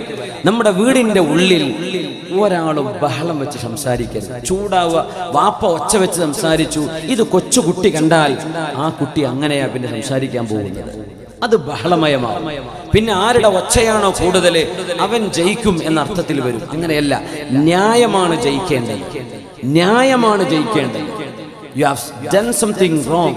നമ്മളൊരു തെറ്റ് ചെയ്തിട്ടുണ്ട് എന്ന് നമ്മൾക്ക് ബോധ്യപ്പെട്ടാൽ ഏതൊരു മനുഷ്യന്റെയും മനസ്സിനെ അല്ലാഹു വെച്ച തുമ്മ ഹദാ, നന്മയും തിന്മയും മനസ്സിലാക്കുന്ന ഒരു ഹിദായത്ത് അല്ലാഹു കൊടുത്തിട്ടുണ്ട്. അത് ഏത് കുട്ടിക്കും ചെയ്തത് തെറ്റാണെന്ന് ബോധിപ്പിച്ചു കൊടുത്താൽ മതി. അതിന് അജാനുബാഹുവായി സിംഹം പോലെ വന്നിരിക്കേണ്ട ഒരു ആവശ്യമില്ല. അത് കാര്യമായി പറഞ്ഞു കൊടുത്താൽ അത് സാധ്യമാണ്. അള്ളാഹു നമ്മളെയൊക്കെ നല്ല വാപ്പമാരും നല്ല ഉമ്മമാരുമാക്കി തരട്ടെ. നമ്മളൊന്നും ഒരു പാരന്റിങ് ട്രെയിനിങ് നടത്താറില്ല. നമ്മുടെ CSC ദാറുൽ ഹുദയുടെ ഹുദവി സുഹൃത്തുക്കൾ നടത്തുന്ന ഒരു ട്രെയിനിങ് കോഴ്സ് ഉണ്ട് പാണക്കാട് വെച്ച് നടക്കുന്ന. വിവാഹം കഴിക്കാൻ പോകുന്നവരും വിവാഹിതരായി കഴിഞ്ഞവരും ഖത്തീബ് ഉസ്താദുമാർക്കും ഖത്തീബാകാൻ പോകുന്നവർക്കും ഒക്കെയുള്ള ട്രെയിനിങ് നടക്കാറുണ്ട്. എങ്ങനെ ഒരു നല്ല വാപ്പയാവുക. നമ്മളൊക്കെ കുട്ടിയായി വിശേഷം ഉണ്ട് എന്ന് അറിയുമ്പോഴാണ് ഞാൻ വാപ്പയാകാൻ പോവുകയാണല്ലേ, കുട്ടിയായി, പിന്നെ അടുത്ത കുട്ടിയായി, രണ്ടാമത്തതായി, അങ്ങനെ പോകുക എന്നല്ലാണ്ട് ഒരു നല്ല വാപ്പയാവാൻ, ഒരു നല്ല ഉമ്മയാവാൻ എന്തൊക്കെ അറിയണം എന്ന് നമ്മുടെ നാട്ടിൽ, നമ്മുടെ സമൂഹത്തിൽ പല ആൾക്കും അറിയില്ല എന്നതാണ് വസ്തുത. കുറെ പ്രസവിച്ചിട്ടുണ്ട്, കുറെ കുട്ടികളുടെ വാപ്പയാണെന്ന് വാപ്പ പറയും. ഞാൻ ഇത്ര 3 പെറ്റ ഉമ്മയാണെന്ന്, 4 പെറ്റ ഉമ്മയാണെന്ന് ഭാര്യ പറയും. ഇതിൽ കവിഞ്ഞ് നിങ്ങൾ നല്ലൊരു ഉമ്മയാണോ, നിങ്ങൾ നല്ലൊരു ഉപ്പയാണോ എന്ന് ചോദിച്ചാൽ അറിയില്ല. അങ്ങനെയൊക്കെ പോകുന്നുണ്ട്. അള്ളാഹിന്റെ കുതിരത്തോണ്ട് സാമാരോടൊക്കെ ദ്വാരക്കാൻ പറയുന്നുണ്ട്, നല്ല കുട്ടികളാക്കി തരാൻ ദ്വാരക്കണേ. അത്രേ നമ്മുടെ കയ്യിലുള്ളൂ. അതെങ്കിലും ഇരിക്കട്ടെ. അള്ളാഹു അതുകൊണ്ടെങ്കിലും നമ്മൾ സലാമത്താക്കി തരട്ടെ. പക്ഷേ ഹബീബായ നബി തങ്ങൾ ഒരിക്കലും ദേഷ്യപ്പെടില്ല, ദേഷ്യപ്പെട്ട് കയർത്ത് സംസാരിക്കില്ല, ദേഷ്യപ്പെടില്ല എന്നല്ല. ഇല്ല ഇതും മിൻ മഹാരിമില്ല. അള്ളാഹുവിന്റെ നിയമങ്ങൾക്ക് എന്തെങ്കിലും ലംഘനം വന്നാൽ ഹബീബ് ദേഷ്യപ്പെടും സല്ലല്ലാഹു. പക്ഷേ തങ്ങൾ ഷൗട്ട് ചെയ്യൂല, തങ്ങൾ ഉറക്കെ സംസാരിക്കൂല, കാര്യമായിട്ട് പറഞ്ഞു തരും. ആയിഷ ബീവി റളിയല്ലാഹു അൻഹയുടെ ഈ നമ്മൾ വിചാരിക്കുക നമ്മുടെ വീട്ടിലുള്ള ഒരേ ഒരു പാത്രം ഇങ്ങനെ പൊട്ടി തകർന്നു വീണുവെന്ന് ആലോചിക്കുക. അവിടെ രണ്ടാമതൊരു പാത്രമില്ല മുമ്പിനെ നമ്മൾ അറിയണം. നമ്മുടെ ഒരേ ഒരു മൊബൈൽ ഫോൺ കുട്ടിയെടുത്തിട്ട് കിണറ്റ് കൊണ്ടുപോയി ചാടിച്ചു എന്ന് വിചാരിക്കുക. ആ വീട്ടിൽ യുദ്ധാവൂലേ അവൻ്റെ വക, എന്തായിരിക്കും നടക്കാൻ? ഇന്നിപ്പോൾ ആകെ അല്ലേ മൊബൈൽ ഫോൺ ആയതുകൊണ്ട് ഞാൻ ഉദാഹരണം പറഞ്ഞു എന്ന് മാത്രം. വൈഫില്ലാണ്ട് ജീവിക്കാൻ പറ്റും, വൈഫൈ ഇല്ലാണ്ട് ജീവിക്കാൻ പറ്റണില്ല ചെറുപ്പക്കാർ പറയുന്നുണ്ടെന്ന് പോലും. അല്ലാഹു അലം.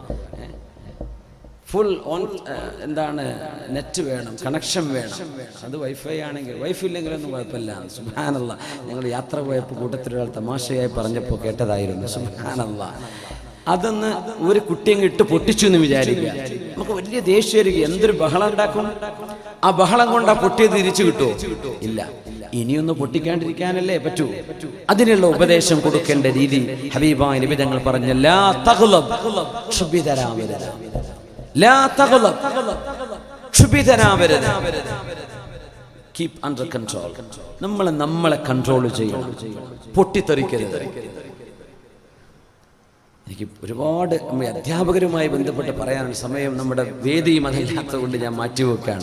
കാരണം ഞാൻ അനുഭവിക്കുന്നത് പോലെ അനുഭവിക്കുന്നവരായിരുന്നു ഇവിടെയുള്ള മുത്തഅല്ലിമീങ്ങളും മുഅല്ലിമീങ്ങളും ഉസ്താദുമാരൊക്കെ. അതുകൊണ്ട് പലപ്പോഴും ആഗ്രഹം തോന്നാറുണ്ട് അങ്ങനെ ഒരു ട്രെയിനിങ് കോഴ്സെങ്കിലും നമ്മുടെ ഉസ്താദുമാർക്കൊക്കെ ആണെങ്കിൽ വലിയ അളവിൽ ഉപകാരവും വളരെ പെട്ടെന്ന് നമ്മുടെ മക്കൾക്ക് പഠിച്ചെടുക്കാൻ കഴിയുന്ന ഒരവസ്ഥയിലേക്ക് നമ്മുടെ ടീച്ചിങ് സ്റ്റൈലുകൾ, ടീച്ചിങ് ആൻഡ് ലേണിംഗ് നമുക്ക് ഇമ്പ്രൂവ് ചെയ്യാൻ കഴിയും. ഇൻഷാ അല്ലാഹ് അതിന് ട്രെയിനിങ് ഒക്കെ ഇവിടെ ഒരുപാട് നടക്കുന്നുണ്ട്. ഞാനൊരു പ്രൊഫഷണൽ ട്രെയിനർ ഒന്നുമല്ല, പക്ഷേ അനുഭവങ്ങളിൽ നിന്നുണ്ടാകുന്ന ചില കാര്യങ്ങളുണ്ടല്ലോ, അതൊന്ന് പങ്കുവച്ചു പോയി എന്ന് മാത്രം. അല്ലാഹു ഹബീബായ നബി തങ്ങളെ ഇന്നമാ ബുഇസ്തു മുഅല്ലിമ, ഞാൻ ഏറ്റവും നല്ല അധ്യാപകനായിരുന്നുവെന്ന് നബി തങ്ങൾ പറയാറുണ്ട്.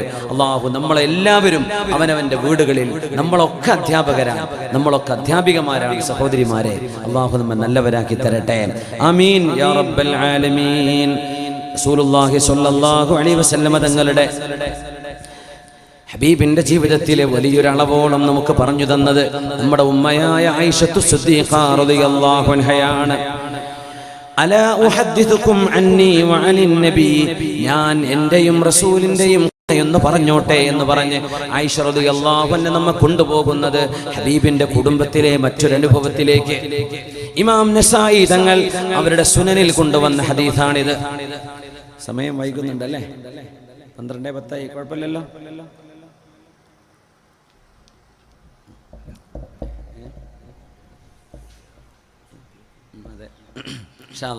കുറച്ചും കൂടെ പറഞ്ഞപ്പോൾ നമുക്ക് തീർക്കാൻ കഴിയില്ല. എന്നാലും നിങ്ങളൊക്കെ ഒന്ന്, എനിക്കെന്താ ഇന്ന് സമാധാനം എന്താ വെച്ചാൽ ഇന്നത് ലാസ്റ്റ് പ്രോഗ്രാമാണ് ഈ ആഴ്ചത്തെ. ആയുസ്സുണ്ടെങ്കിൽ ഇല്ലെങ്കിലും ഇത് കഴിഞ്ഞാൽ സൗണ്ട് പോയാലും കുഴപ്പമില്ല എന്നുള്ള ഒരു ധൈര്യത്തിലാണ് ഇപ്പോൾ ഇങ്ങനെ പറയുന്നത്. ഇന്ന് രാവിലെ ഉച്ചയ്ക്ക് പരിപാടി ഉണ്ടായിരുന്നു, കാര്യമായിട്ട് ഒച്ചയൊന്നും ഇല്ലായിരുന്നു. ഇന്നലെയും മിനിഞ്ഞാന്നുമായി ഇത് 6ാമത്തെ പ്രോഗ്രാം, വെള്ളിയാഴ്ച മുതൽ. അപ്പോൾ ഈ മണ്ണാർക്കാട് വരുമ്പോൾ റബ്ബേ ഒച്ച ഉണ്ടാവുമോ, വല്ലാത്തൊരു ഒരു ഒരു ഒരു ആശങ്ക ഉണ്ടായിരുന്നു. നല്ല മൈക്ക് നമ്മുടെ സൗദി സൗണ്ട് അതിൻ്റെ ഓപ്പറേറ്റർമാരൊക്കെ നന്നായി സഹകരിച്ചതുകൊണ്ട് അൽഹംദുലില്ലാ, നമ്മുടെ ഫഖ്ർ ഉസ്താദൊക്കെ ശരിക്കും നല്ല മൈക്കാവണമെന്ന ഒരു നിബന്ധന കണ്ടതിൻ്റെ പേരിലൊക്കെ നല്ലൊരു ആശ്വാസത്തിലാണ്. അല്ലാഹു സുബ്ഹാനഹു വ തആല ഈ സദുദ്യമങ്ങളൊക്കെ വിജയിപ്പിക്കട്ടെ, ഇതിനൊക്കെ അർഹമായ കൂലി അല്ലാഹു നൽകട്ടെ എന്ന് ദുആയിരക്കുകയാണ്. വളരെ വൈകിക്കുന്നില്ല, എനിക്കും ഒരു 2-2:30 മണിയാകുമ്പോഴേക്കും മാക്സിമം കോഴിക്കോട് എയർപോർട്ടിലേക്ക് എത്തണം. അപ്പോൾ അതിന് പറ്റുന്ന ഒരു സമയം കണക്കാക്കി നമ്മൾ വിഷയം അവസാനിപ്പിച്ച് നമ്മൾ ഇൻഷാ അല്ലാഹ് റാപ്പപ്പ് ചെയ്യുകയാണ്. ആയിഷ ബീവി റളിയല്ലാഹു അൻഹ പറയുന്നു, ഞാനും എൻ്റെ റസൂലിൻ്റെയും ഒരു അനുഭവം ഞാൻ പറഞ്ഞു തരട്ടെ. എൻ്റെ റൂമിൽ അല്ലാഹുവിൻ്റെ റസൂൽ ഞാനും കിടക്കുകയാണ്. ഞാൻ കിടന്നപ്പോൾ ഞാൻ ഉറങ്ങി എന്ന് നബി തങ്ങൾ വിചാരിച്ചു. എന്നിട്ട് നബിയുടെ ഒരു അരമുണ്ടുണ്ട്, വസ്ത്രം, അത് മെല്ലെ എൻ്റെ ദേഹത്തേക്ക് പുതപ്പിച്ചു തന്ന് എന്നെ ഒന്ന് ആഞ്ഞു കെട്ടിപ്പിടിച്ച് ഞാൻ ഉറങ്ങി എന്ന് നബി തങ്ങൾക്ക് തോന്നി. ഞാൻ ഉറങ്ങിയിട്ടില്ലായിരുന്നു എന്ന് ആയിഷ ബീവി പറയാം. എന്നിട്ട് നബി തങ്ങൾ മെല്ലെ എൻ്റെ റൂമിൽ നിന്ന് എഴുന്നേറ്റു, മെല്ലെ വാതിൽ തുറന്നു, മെല്ലെ അതടച്ചു, മെല്ലെ നബി തങ്ങൾ നടന്നുപോയി. ഞാൻ അപ്പോഴേക്കും എൻ്റെ മക്കനെയും എൻ്റെ ഭർത്തയൊക്കെ ഇട്ടിട്ട് ഞാനും പിന്നാലെ പോയി. എവിടെയാണ് എൻ്റെ റസൂല് പോകുന്നത് എന്ന് അന്വേഷിച്ചുകൊണ്ട് ചെന്ന് നോക്കുമ്പോ എൻ്റെ റസൂൽ നൂറുകണക്കിന് ആളുകളുടെ മുമ്പിൽ നിൽക്കുകയാണ്. അവർ ജീവിച്ചിരിക്കുന്നവരല്ല ഭൂമിയിൽ, പക്ഷേ ഖബറിൽ അവർ ജീവിച്ചിരിക്കുന്നവരാണ്. ജന്നത്തുൽ ബഖീഇൽ എൻ്റെ റസൂൽ എഴുന്നേറ്റ് നിൽക്കുന്നത് ഞാൻ കണ്ടു. ആയിഷ ബീവി റളിയല്ലാഹു അൻഹ, ഹബീബായ നബി തങ്ങൾ 2 കൈയും ആകാശത്തേക്ക് ഉയർത്തുകയാണ്. ഞാനിങ്ങനെ നോക്കി നിന്നു, ഇതിനാണോ ഈ പാതിരാക്കി എൻ്റെ റൂമിൽ നിന്ന് നബി തങ്ങൾ ഇറങ്ങിപ്പോയത്? ഞാനിങ്ങനെ നോക്കി നിന്നു. കുറെ നേരം കഴിഞ്ഞ് നബി തങ്ങൾ പ്രാർത്ഥന അവസാനിപ്പിച്ച് തിരിഞ്ഞു നിന്നപ്പോ ഞാൻ ഓടടാ ഓട്ടം, എന്റെ പിന്നിൽ നബിയും ഓടുന്നുണ്ടെന്ന് എനിക്ക് തോന്നി. ഞാൻ വേഗം ഓടിച്ചെന്ന് ഞാൻ എൻ്റെ വിരിപ്പിലേക്ക് കടന്ന് ഞാൻ എൻ്റെ പുതപ്പെട്ടങ്ങ് മൂടി. അള്ളാഹിന്റെ റസൂലും എല്ലാ റൂമിലേക്ക് വന്നു. അള്ളാഹുവിന്റെ റസൂലിനെ വിവരമറിയാമല്ലോ സ്വല്ലല്ലാഹു അലൈഹി വസല്ലം. തങ്ങൾ ചോദിച്ചു, യാ ആയിഷു, ആയിഷ എന്ന് വിളിക്കുന്നതിന്റെ ഒരു ചെറിയ രൂപമാണ് ആയിഷു. സ്നേഹത്തോടെ അങ്ങനെ ഒരു കൊച്ചു പേരൊക്കെ, ഖദീജക്ക് ഒരു ഖദീജു, നമ്മളത് ഖദീസ നാക്കും, അവിടെ കുഴപ്പം.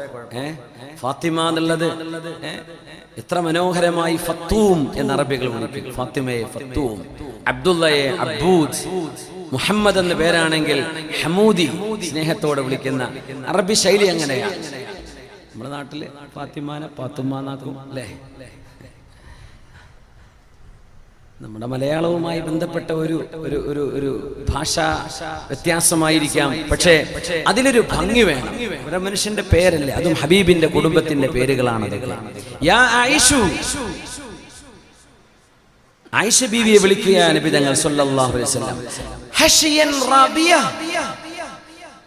ആയിഷ ബീവിന്റെ വയറിങ്ങനെ പൊങ്ങുന്നുണ്ട്, താഴുന്നുണ്ട്, ശ്വാസം ഓടിയതല്ലേ. എന്താ ഈ വയറിങ്ങനെ പൊങ്ങുന്ന താഴുന്ന ആയിഷ, അതെന്താ കാര്യം? കാര്യമായിട്ടൊന്നുമില്ല എന്ന് പറഞ്ഞു. അപ്പൊ നബി തങ്ങൾ പിന്നെ ആയിഷ വല്ലാഹി ലതുഖ്ബിരീനനി, അല്ലാഹനെ വിചാരിച്ച് ചോദിക്കുക, പറഞ്ഞോളൂ. ഔല യുഖ്ബിറന്നൽ അസീസുൽ അലീം, അല്ലെങ്കിൽ അല്ലാഹു എനിക്ക് പറഞ്ഞു തരും. ഞാൻ പറഞ്ഞു എന്താ വിഷയം? അപ്പൊ പറഞ്ഞു കൊടുത്തു, നബിയെ സംഭവം നിങ്ങൾ പോണതൊക്കെ ഞാൻ അറിഞ്ഞു. നിങ്ങൾ എന്നെ വിട്ട് തൊട്ടപ്പുറത്തെ റൂമൊക്കെ എങ്ങാനും പോവുകയാണോ എന്നാ ഞാൻ വിചാരിച്ചത്. പക്ഷേ തൊട്ടടുത്ത വീടുകൾ നമ്മൾ അറിയണം, അത് ഹബീബിന്റെ ഭാര്യമാരാണ്. നമ്മുടെ അയൽപക്കങ്ങളിലേക്ക് ഒരു അന്യബന്ധങ്ങളിലേക്ക് പോകുന്ന രീതിയിൽ ഇതിനെ കാണരുത്. ഹബീബിന്റെ കുടുംബിനികൾ. പക്ഷെ അതുപോലും ആയിഷ ബീവിക്ക് ഇഷ്ടമല്ല. എന്റെ ദിവസം എന്റെ കൂടെയാണ്. അങ്ങനെ നബിയെ അങ്ങ് ജന്നത്തുൽ ബഖീഇൽ നിന്ന് ദുആ ഇറക്കുന്നത് ഞാൻ കണ്ടു. ആയിഷ, നിനക്കറിയോ, ജിബ്രീൽ അലൈഹിസ്സലാം എന്റെ മുമ്പിലേക്ക് വന്നു. റസൂലുള്ളാഹി സ്വല്ലല്ലാഹു അലൈഹി വസല്ലം തങ്ങൾ പറയാം, ജിബ്രീൽ അലൈഹിസ്സലാം വന്നു, എന്റെ ചെവിയിൽ മന്ത്രിച്ചു, മെല്ലെ എഴുന്നേൽച്ചു വരും നബിയെ. ആ സംസാരം ആയിഷ നീ കേൾക്കുകയോ നിന്റെ ഉറക്കിനൊരു ബുദ്ധിമുട്ടാവുകയോ ചെയ്യരുതെന്ന് വിചാരിച്ച് ഞാൻ നിന്നെ ഉണർത്താതെ മെല്ലെ എഴുന്നേറ്റതാണ്. എന്നോട് ജിബ്രീൽ അലൈഹിസ്സലാം എഴുന്നേൽക്കാൻ പറഞ്ഞതാണ്. എന്നോട് പറഞ്ഞു, നബിയേ വരണം. ഇതേതാ രാത്രി എന്നറിയോ? ലൈലത്തുൽ നിസ്ഫി മിൻ ശഅബാൻ. ഇത് ബറാഅത്തിന്റെ രാവാണ്. ഇത് ശഅബാൻ 15ന്റെ രാവാണ്. ഇനി റമദാനിലേക്ക് 15 ദിവസങ്ങളേ ഉള്ളൂ. ഇത് ബറാഅത്തിന്റെ രാവാണ്. ഈ രാത്രിയിൽ മരിച്ചുപോയ ആളുകൾക്ക് വേണ്ടി അങ്ങയുടെ അനുയായികളും അല്ലാത്തവരുമായ മുഅ്മിനീങ്ങളുണ്ട് അവിടെ. അവർക്ക് വേണ്ടി അങ്ങ് ദുആ ചെയ്തു കൊടുക്കണം. അങ്ങയുടെ സ്വഹാബിയത്തുകൾ അവർക്ക് വേണ്ടി ദുആ ചെയ്യണമെന്ന് പറഞ്ഞ് ജിബ്രീൽ അലൈഹിസ്സലാത്തു വസ്സലാം എന്നെ വന്ന് വിളിക്കുകയും എന്നെ കൊണ്ടുപോവുകയും ചെയ്തതായിരുന്നു ആയിഷ. എന്നിട്ട് ഫല്ലഹദനി ഫീ സുദ്രി, എന്റെ നെഞ്ചിലൊന്ന് കൈകൊണ്ട് കുത്തിയിട്ട് റസൂലുള്ളാഹി തങ്ങൾ എന്നോട് ചോദിച്ചു, അദ്വനൻതി അൻ യഹീഫല്ലാഹു അലൈകി വറസൂലുഹു, അല്ലാഹുവും റസൂലും നിന്നോട് ചതി ചെയ്യുമെന്ന് നീ വിചാരിച്ചോ? എന്താ പറഞ്ഞതിനർത്ഥം? അള്ളാഹുവിന്റെ അനുസരണ നബിയെ അനുസരിക്കലാണ്. നബിയെ സ്നേഹിക്കൽ അള്ളാഹിനെ സ്നേഹിക്കലാണ്. നബി തങ്ങളെങ്ങാനും വഞ്ചന ചെയ്താൽ വഞ്ചന ചെയ്യുന്ന ഒരാളെ അള്ളാഹു നബിയാക്കി എന്നല്ലേ അതിനർത്ഥം വരിക? ഞാൻ വഞ്ചിച്ചാൽ അള്ളാഹു വഞ്ചിച്ചു എന്നാണ് ഇതിനർത്ഥം. ആയിഷ, നീ വിചാരിച്ചോ അള്ളാഹുവും അവന്റെ റസൂലും നിങ്ങളെ വഞ്ചിക്കുമെന്ന്? ലാ യാ റസൂലല്ലാഹ്, ഇല്ല നബിയെ, ഞാൻ അങ്ങനെ കരുതിയതായിരുന്നില്ല.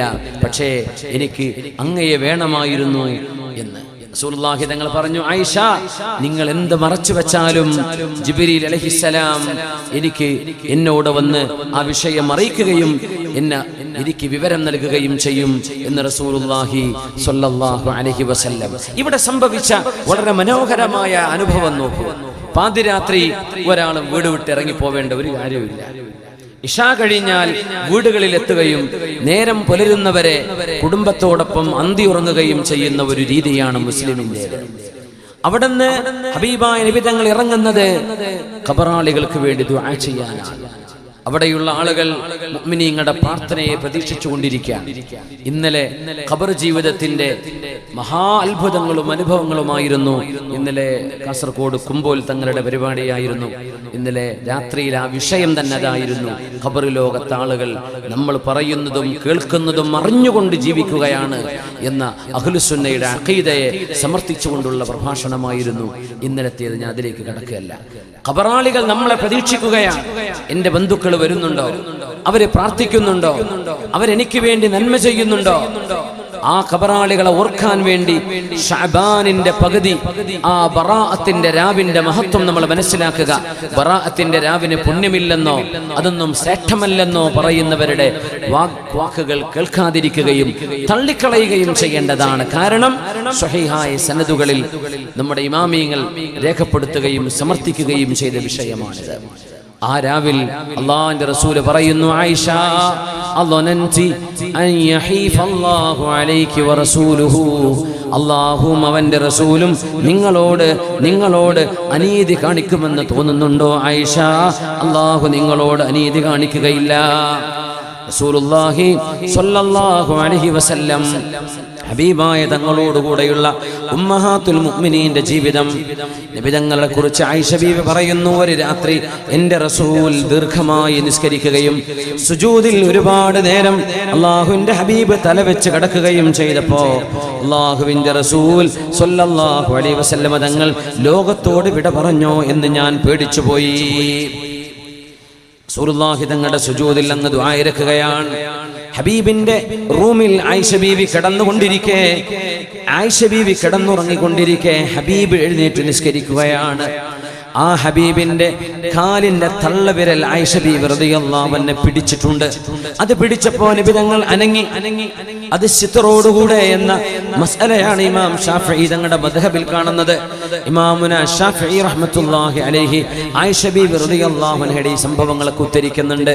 ശരീരം തൊട്ടാൽ wudu മുറിയും, അന്യ സ്ത്രീ പുരുഷന്മാർ ഭാര്യയും ഭർത്താവും തൊട്ടാൽ മുറിയും എന്ന് തന്നെയാണ് നമ്മുടെ മദ്ഹബിലെ മുഅ്തമദായ അഭിപ്രായം. ആയിഷ ബീവി റളിയല്ലാഹു അൻഹ ഒരു മറയിലായി, ഒരു വസ്ത്രത്തിന്റെ മറയിൽ പിടിച്ചു എന്നാണ് ഇവിടെ വ്യാഖ്യാനിക്കേണ്ടതെന്നാണ്. ആയിഷ റളിയല്ലാഹു അൻഹ ഹബീബായ നബി ഒരുപാട് നേരം സുജൂദിൽ നിന്ന് എഴുന്നേൽക്കാതെ സുജൂദിൽ കിടക്കുന്നത് കണ്ടപ്പോൾ ഹബീബായ നബിയുടെ തള്ളവിരലൊന്ന് തൊട്ടു നോക്കി. ഹബീബ് ജീവിച്ചിരിപ്പുണ്ടോ അല്ല ഹബീബ് വഫാത്തായിട്ടുണ്ടോ എന്ന് പേടിച്ചു പോവുകയായിരുന്നു. അല്ലാഹുവിന്റെ റസൂലിൽ അനക്കം കണ്ടപ്പോൾ ബീവി അവിടെ തന്നെ കിടന്നു. അല്ലാഹുവിന്റെ റസൂൽ ദുആ ഇറക്കുന്ന ദുആ ബീവി റളിയല്ലാഹു അൻഹ നമ്മെ പഠിപ്പിക്കുകയാണ്. അല്ലാഹുമ്മ അഊദു ബിഅഫ്വിക മിൻ ഇഖാബിക, ഹബീബിന്റെ ദുആയാണ് സുജൂദിൽ. ഫസമിഅതുഹു യഖൂലു ഫീ സുജൂദിഹി, ഹബീബിന്റെ സുജൂദിൽ ആയിഷ ബീവി ദുആ ആയിഷ ബീവി കേൾക്കുകയാണ് ഹബീബ് ദുആ ചെയ്യുന്നത്. അഊദു ബിഅഫ്വിക മിൻ ഇഖാബിക, അല്ലാഹുവേ ശിക്ഷ നൽകരുതേ, എനിക്ക് മാപ്പ് നൽകണമേ. ഒരു തെറ്റുമില്ലാത്ത പാപ സുരക്ഷിതരായ ഹബീബായ നബി തങ്ങൾ ഈ ദുആ ഇറക്കുന്നത് നമുക്ക് പഠിക്കാൻ വേണ്ടിയല്ലയോ? വബിരിദാക മിൻ സഖതിക, അല്ലാഹുവേ നിന്റെ കോപം എനിക്ക് വരരുതേ, നിന്റെ തൃപ്തിയും സ്നേഹവും എനിക്ക് വരേണമേ. വബിക മിൻക, അല്ലാഹുവേ ഞാൻ നിന്നിൽ നിന്ന് കാവൽ ചോദിക്കുകയാണ്. അല്ലാഹുവേ നീ എന്നെ പിടിക്കരുതേ. ലാ ഉഹ്സീ സനാഅൻ അലൈക, നിന്നെ പുകഴ്ത്തി എനിക്ക് മതി വരുത്താൻ കഴിയില്ല റബ്ബേ, ഞാൻ എത്ര പുകഴ്ത്തിയാലും നീ അതിനപ്പുറത്താണ്. അൻത കമാ അസ്നൈത അലാ നഫ്സി, അല്ലാഹുവേ നിനക്ക് സ്തുതി പാടാൻ നിനക്ക് മാത്രമേ കഴിയൂ എന്ന് ഹബീബായ നബി തങ്ങൾ സുജൂദിൽ നിന്ന് ദുആ ഇറക്കുന്നത് ഞാൻ കേട്ടുവെന്ന് ആയിഷ റളിയല്ലാഹു അൻഹ മുത്തനബി തങ്ങൾ നിസ്കാരം കഴിഞ്ഞപ്പോൾ വിളിച്ചു, യാ ഹുമൈറാ, യാ ഹുമൈറാ, ചമന്നവളെ എന്നാണ് അതിനർത്ഥം. വെളുത്ത നിറമായിരുന്നു ആയിഷ ബീവിക്ക്, അതീവ സൗന്ദര്യമുള്ളവരായിരുന്നു. പക്ഷേ നബി തങ്ങൾ ബൈളാ എന്നല്ല വിളിക്കുന്നത്. ബൈളാ എന്നാണ് ഒരു പെണ്ണ്, ഒരു സ്ത്രൈണ രൂപത്തിൽ ഫെമിനിനായിട്ട് വെളുത്തത് എന്ന് പറയണമെങ്കിൽ ബൈളാ, അബിയദ്, ബൈളാ മാസ്കുലിൻ ആകുമ്പോൾ അബിയദ്, ഫെമിനിൻ ആകുമ്പോൾ ബൈളാ. അങ്ങനെ ബൈളാ എന്ന് വിളിക്കുമ്പോൾ അവിടെ വെള്ളപ്പാണ്ട് വരുന്നവർക്ക് അങ്ങനെ പറയാറുണ്ട്. അറബിയിൽ വെളുത്തവൻ എന്ന് പറയുമ്പോൾ അബിയദ് എന്ന് പറഞ്ഞാൽ അബ്റസ്, വെള്ളപ്പാണ്ട് വന്നവർക്ക് പറയാറുണ്ട്. അതുകൊണ്ട് നബി തങ്ങൾ ആ പ്രയോഗം മാറ്റിയിട്ട് യാ ഹുമൈറാ, അഹ്മർ ഹുമൈറാ, ചെമന്നവളെ എന്ന് ഹബീബായ നബി തങ്ങൾ സുന്ദരിയായവളെ എന്ന് സ്വന്തം ഭാര്യയെ ആയിഷ ബീവിയെ വിളിക്കുകയാണ്. നമ്മൾ എപ്പോഴെങ്കിലും നമ്മുടെ ഭാര്യയോട് അങ്ങനെ പറഞ്ഞിട്ടുണ്ട്? ഇനിയിപ്പോൾ ഇന്ന് പോയി പറഞ്ഞാൽ വരോ നിങ്ങൾ വേളിട്ട് തെരപ്പ് കയറി പറയണ്ട, നാളെ കേൾക്കാൻ പോണത് ചീത്തയാ, നമ്മളതന്നെ ശീലിച്ചത്, ഇനി അതന്നെ മതി, മാറ്റണ്ട എന്ന് പറയും ചിലപ്പോൾ, അല്ലേ? അങ്ങനൊരു അനുഭവം ഞാൻ അറിയുന്നൊരു വീട്ടിലുണ്ടായിരുന്ന. എപ്പോഴും ഭാര്യയോട് കയർത്തിട്ട. ഒരിക്കൽ എന്തോ സിനിമ കണ്ട് മൂഡിൽ വന്നിട്ടേ എന്തോ ഭയങ്കരമായിട്ട് സ്നേഹവും വർത്താനൊക്കെ പറഞ്ഞപ്പോൾ, അതും ഗൾഫിൽ നിന്ന് വിളിച്ചപ്പോഴാണ് പറഞ്ഞു, പിന്നെ നിങ്ങൾ ആ പഴയ വിളി എന്നെ വിളിച്ചാൽ മതി, ഇത് കേൾക്കാൻ ഒരു രസമില്ല. അപ്പൊ കേട്ട് ചീത്ത വിളി കേട്ട് ശീലിച്ചു പോയിട്ടുണ്ടാവും ചിലപ്പോൾ. പക്ഷെ നമുക്കൊന്ന് മാറ്റിയെടുക്കണം.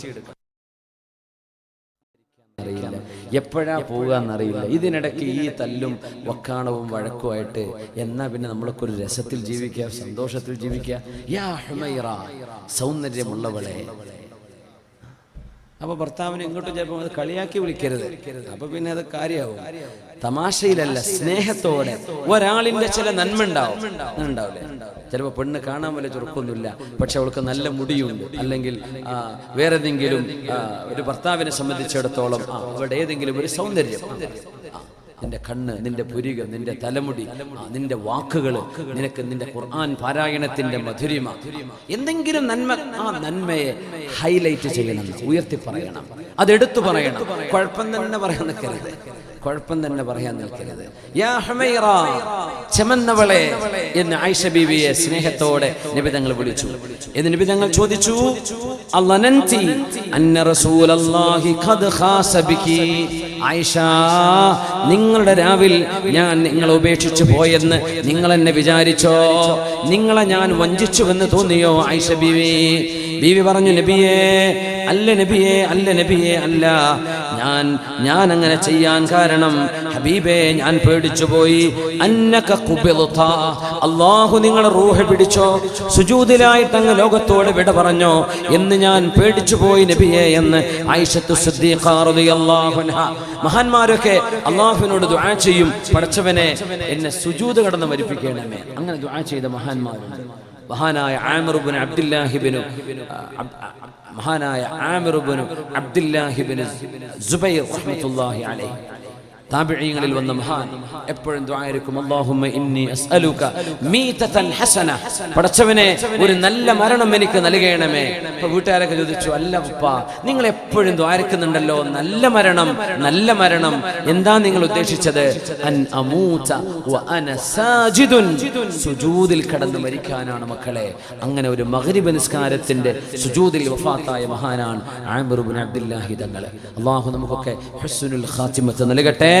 റസൂലുള്ളാഹി തങ്ങൾ സുജൂദിൽ വഫാത്തായി പോയോ എന്ന് ഹബീബായ നബി തങ്ങൾ തങ്ങളുടെ ഭാര്യ ആയിഷ ബീവി റളിയല്ലാഹു തആല അൻഹ പേടിക്കുകയാണ്. റസൂലുള്ളാഹി തങ്ങളുടെ ഭാര്യ ആയിഷത്തു സിദ്ദീഖ റളിയല്ലാഹു തആല അൻഹ.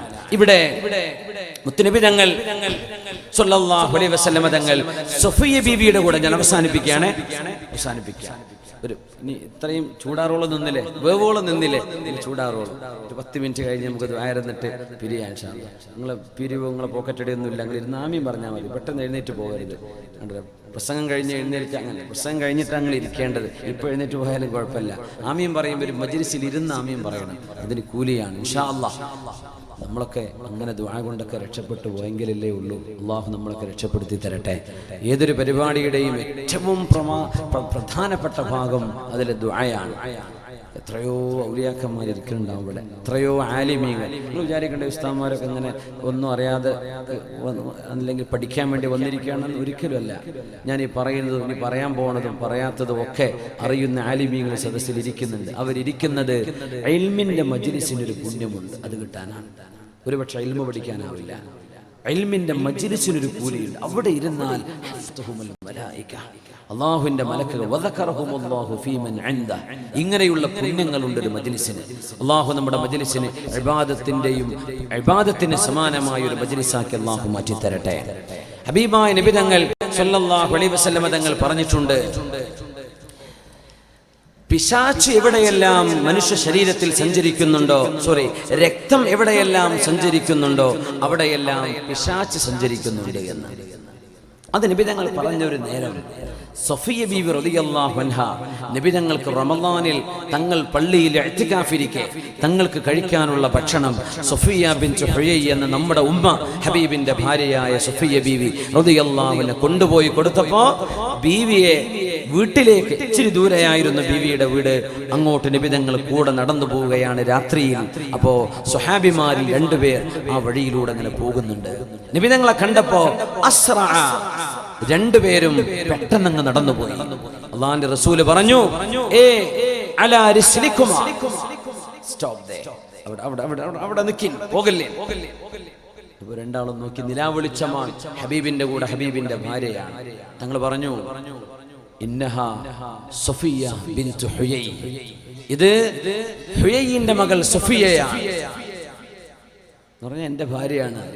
സ്വഹാബികളങ്ങ് പേടിച്ചു. നബിയേ, നിങ്ങളെപ്പറ്റി ഞങ്ങൾ തെറ്റിദ്ധരിച്ചു എന്ന് വിചാരിച്ചിട്ടാണോ ഞങ്ങളോട് നിൽക്കാൻ പറഞ്ഞത്?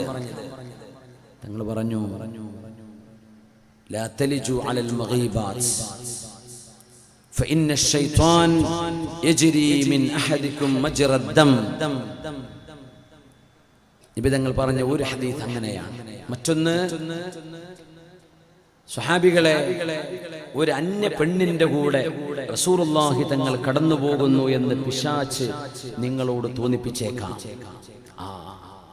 പള്ളിയിൽ ഉസ്താദിനുണ്ടോ ഈ ഏർപ്പാടൊക്കെ, അല്ലെങ്കിൽ ആ മൂല്യർക്കുണ്ടോ ഈ വക തോന്നിവാസങ്ങളൊക്കെ.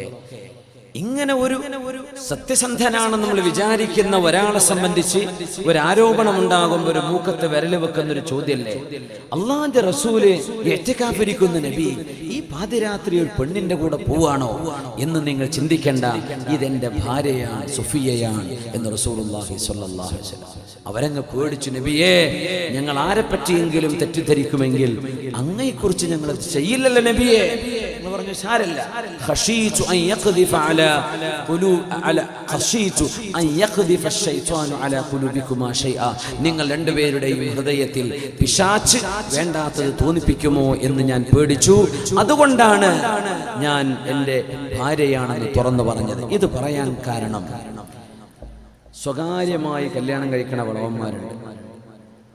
അതിലിപ്പോൾ പല നാട്ടിലും ജോലി ചെയ്യുന്ന മുഅല്ലിമീങ്ങൾ വരെ ഉണ്ടായിരിക്കാം. വല്ല വടകര, തലശ്ശേരിയോ ഒക്കെ 20 കൊല്ലൊക്കെ ജോലി ചെയ്ത് അവിടെ തന്നെ കല്യാണം കഴിച്ചുകൂടി ഇവിടെയുള്ള പെണ്ണിട്ടത് അറിയില്ല, നാട്ടുകാരും അറിഞ്ഞിട്ടില്ല. ഉസ്താദും കുട്ടികളും റാഹത്തായിട്ട് അവിടെ കഴിയാണ്. എല്ലാ വ്യാഴ്ച ഇവിടെ വരുന്നുണ്ട്, ശനിയാഴ്ച പോകുന്നുണ്ട്. അപ്പോൾ ഭാര്യ വിചാരിച്ചു മാഷാ അല്ലാഹ്. അപ്പൊ സംഗതിയിൽ ചുളിവിലൊരു ഭാര്യയുണ്ട്. നിക്കാഹ് പരസ്യമാക്കണം എന്നാണ് നബി തങ്ങൾ പറഞ്ഞത്. സിഫാഹ്, വ്യഭിചാരം ആരും പരസ്യപ്പെടുത്തൂല. ഇന്നതും പരസ്യമാക്കണ ലോകമാണ്. പച്ചയായ വീഡിയോകളാണ് മനുഷ്യന്മാർ വിട്ടുകൊണ്ടിരിക്കുന്നത്. പച്ച തോതിമാസം, ഒരു അയ്ബും ഒരു നാണവുമില്ല. പക്ഷേ സത്യത്തിൽ മനുഷ്യത്വമുള്ളവരങ്ങനെ ചെയ്യില്ല. വ്യഭിചാരം പരസ്യപ്പെടുത്തൂല. വിവാഹം പരസ്യപ്പെടുത്തണം. എന്തിനെന്നറിയോ? നാളെ നിങ്ങളൊരു പെണ്ണിന്റെ കൂടെ നടക്കുമ്പോ ആളുകൾ പറയരുത്, ദാ കണ്ട പെണ്ണിന്റെ കൂടെ പോകുന്ന കണ്ടോ, ഇത് നിങ്ങളുടെ ഭാര്യയാണെന്ന് ആളുകൾക്ക് അറിയണം. അതിനാണ് കല്യാണത്തിന് വിളിച്ച് ഭക്ഷണം കൊടുക്കണം, ആളുകളെ ക്ഷണിക്കണം. വിവാഹം പരസ്യമായി ഭക്ഷണം കൊടുത്തിട്ട് നടത്തണം എന്ന് പറയാൻ കാരണം, നാളെ ഇവർ രണ്ടുപേരും ഒരു വഴിയിലൂടെ പോകുമ്പോ, ഒരു ബൈക്കിലോ വാഹനത്തിലോ പോകുമ്പോ, ഇവൻ കാമുകൻ കാമുകയും പോവുകയാണ് എന്ന് ഇവരെ പറ്റി നിങ്ങൾ പറയരുത്. ഇവർ ഹലാലായ ഭാര്യയും ഭർത്താവുമാണ് എന്ന് ജനങ്ങളെ ബോധിപ്പിക്കാനാ അല്ലാഹുവിന്റെ ദീൻ വിവാഹം പരസ്യമാക്കണം എന്ന് പറയാൻ കാരണം. അല്ലാഹുവിന്റെ റസൂൽ സ്വല്ലല്ലാഹു അലൈഹി വസല്ലം വലിയ ഒരു തെറ്റിദ്ധാരണയെ തിരുത്തുകയാണ്. എന്റെ വിഷയം ഞാൻ ഒന്നുകൂടെ അങ്ങ് കയറി പറഞ്ഞോട്ടെ. അതിന്റെ തുടക്കത്തിൽ ഇത് നബി തങ്ങൾ പറഞ്ഞത് മറ്റൊരു സാഹചര്യത്തിലും കൂടിയായിരുന്നു. ലാ തലിജു അലൽ മുഗയ്യബാത്ത്. ഭർത്താക്കന്മാർ നാട്ടിലില്ലാത്ത പെണ്ണുങ്ങളുടെ അടുത്തേക്ക് നിങ്ങൾ പോകരുതേ എന്ന് മുസ്ലിമീങ്ങളോട് റസൂലുള്ളാഹി സ്വല്ലല്ലാഹു അലൈഹി വസല്ലം. എന്തിനു പോകരുത്? ഫിത്ന ഉണ്ടാക്കാൻ പോകരുത്. ലാ തലിജു അലൽ മുഗയ്യബാത്ത്. അന്ന് മുഗയ്യബാത്ത് എന്നത് യുദ്ധത്തിന് പോകുന്ന ഭർത്താക്കന്മാർ. ആ ഭർത്താക്കന്മാർ വരാൻ മാസങ്ങളെടുക്കും. അപ്പൊ ഏതെങ്കിലും ഒരു ചെറുക്കം വന്ന് വല്ല പ്രേമവും നടിച്ചാൽ ഒരുപക്ഷെ മനുഷ്യനാണ്, തെറ്റുകൾ സംഭവിച്ചു പോയേക്കും. നിങ്ങൾ അനാവശ്യമായി ശർഅ് അംഗീകരിക്കുന്ന ഒരു കാരണമില്ലാതെ ഒറ്റക്ക് താമസിക്കുന്ന ഒരു പെണ്ണിന്റെ അരികത്തേക്ക് നിങ്ങൾ പോകരുതേ എന്ന് റസൂലുള്ളാഹി സ്വല്ലല്ലാഹു അലൈഹി വസല്ലം. എത്രയോ ഗൾഫുകാരുടെ കുടുംബങ്ങൾ നശിക്കാനിടയാവുന്നത് ഈ ഹദീസ് മനസ്സിലാക്കാത്തതിന്റെ പേരിലാണ്. ലാ തലിജു അലൽ മുഗയ്യബാത്ത്. ഭർത്താവ് നാട്ടിലില്ലാതെ താമസിക്കുന്ന ഒരു പെണ്ണ്, ആ പെണ്ണിന്റെ അരികത്തേക്ക് ഒരു അന്യ പുരുഷൻ വന്നാൽ അവർക്കിടയിൽ പൈശാചികതയുണ്ടാകും. കാരണം മാ ഖലാ റജുലും മിൻ ഇംറഅത്തിൻ ഇല്ലാ കാന ശൈത്വാനു സാലിസഹുമാ. അന്യ ഒരാണും അന്യ ഒരു പെണ്ണും ഒരുമിച്ചായാൽ മൂന്നാമത് അവരുടെ കൂടെ പിശാചുണ്ടെന്ന് നബിയുനാ റസൂലുള്ളാഹി സ്വല്ലല്ലാഹു അലൈഹി വസല്ലം. അല്ലാഹു കാര്യങ്ങൾ മനസ്സിലാക്കാൻ തൗഫീഖ് നൽകട്ടെ. ഹബീബായ നബി തങ്ങളുടെ ഈ സാരോപദേശങ്ങൾ, ആ ജീവിതത്തിലെ കൊച്ചു കൊച്ചു നുറുങ്ങുകൾ, അവിടുത്തെ ചിരിയും വാശിയും അവിടുത്തെ കൊച്ചു കൊച്ചു സമരങ്ങളുമെല്ലാം അതിൻ്റെ ഇടയിലൂടെ ഉള്ളിലൂടെ ലോക മനുഷ്യർക്ക് കാലാകാലങ്ങളിൽ പഠിക്കാനുള്ള ആയിരക്കണക്കിന് പാഠങ്ങളും ഹബീബായ നബി തങ്ങളുടെ സ്വഭാവത്തിന്റെ മഹിമയും ഉൾക്കൊള്ളാൻ വേണ്ടിയായിരുന്നു അള്ളാഹു ഇതെല്ലാം നമ്മുടെ മുമ്പിൽ നടത്തിയത് എന്ന് നാം അടിവരയിട്ടുകൊണ്ട് മനസ്സിലാക്കി ജീവിതത്തിലേക്ക് സർവമാന നന്മകളും ഈ ഹബീബിനെ മാതൃകയാക്കി ആവാഹിക്കുകയും നമ്മുടെ കുടുംബത്തിലൊക്കെ എന്നും സന്തോഷവും സ്നേഹവും നിലനിന്ന് സ്വന്തം ഭാര്യ മക്കളോടൊപ്പം കുടുംബത്തോടൊപ്പം മാതാപിതാക്കൾ ഗുരുനാഥന്മാർ നമ്മുടെ സഹോദരന്മാർ സ്നേഹിതന്മാർ കൂട്ടുകാർ നമ്മളെല്ലാവർക്കും അള്ളാഹുവിൻ്റെ സ്വർഗത്തിലേക്ക് എത്തണം. അള്ളാഹു തൗഫീഖ് നൽകട്ടെ. ഇവിടെ ഈ നിലാവിൽ ഈ രാത്രിയിൽ ഈ സദസ്സിൽ നമുക്ക് ഒരുമിച്ച് ചേരാൻ തൗഫീഖ് നൽകിയ റബ്ബ് സന്തോഷത്തോടെ നാളെ സ്വർഗത്തിലേക്ക് എത്താൻ തൗഫീഖ് നൽകട്ടെ.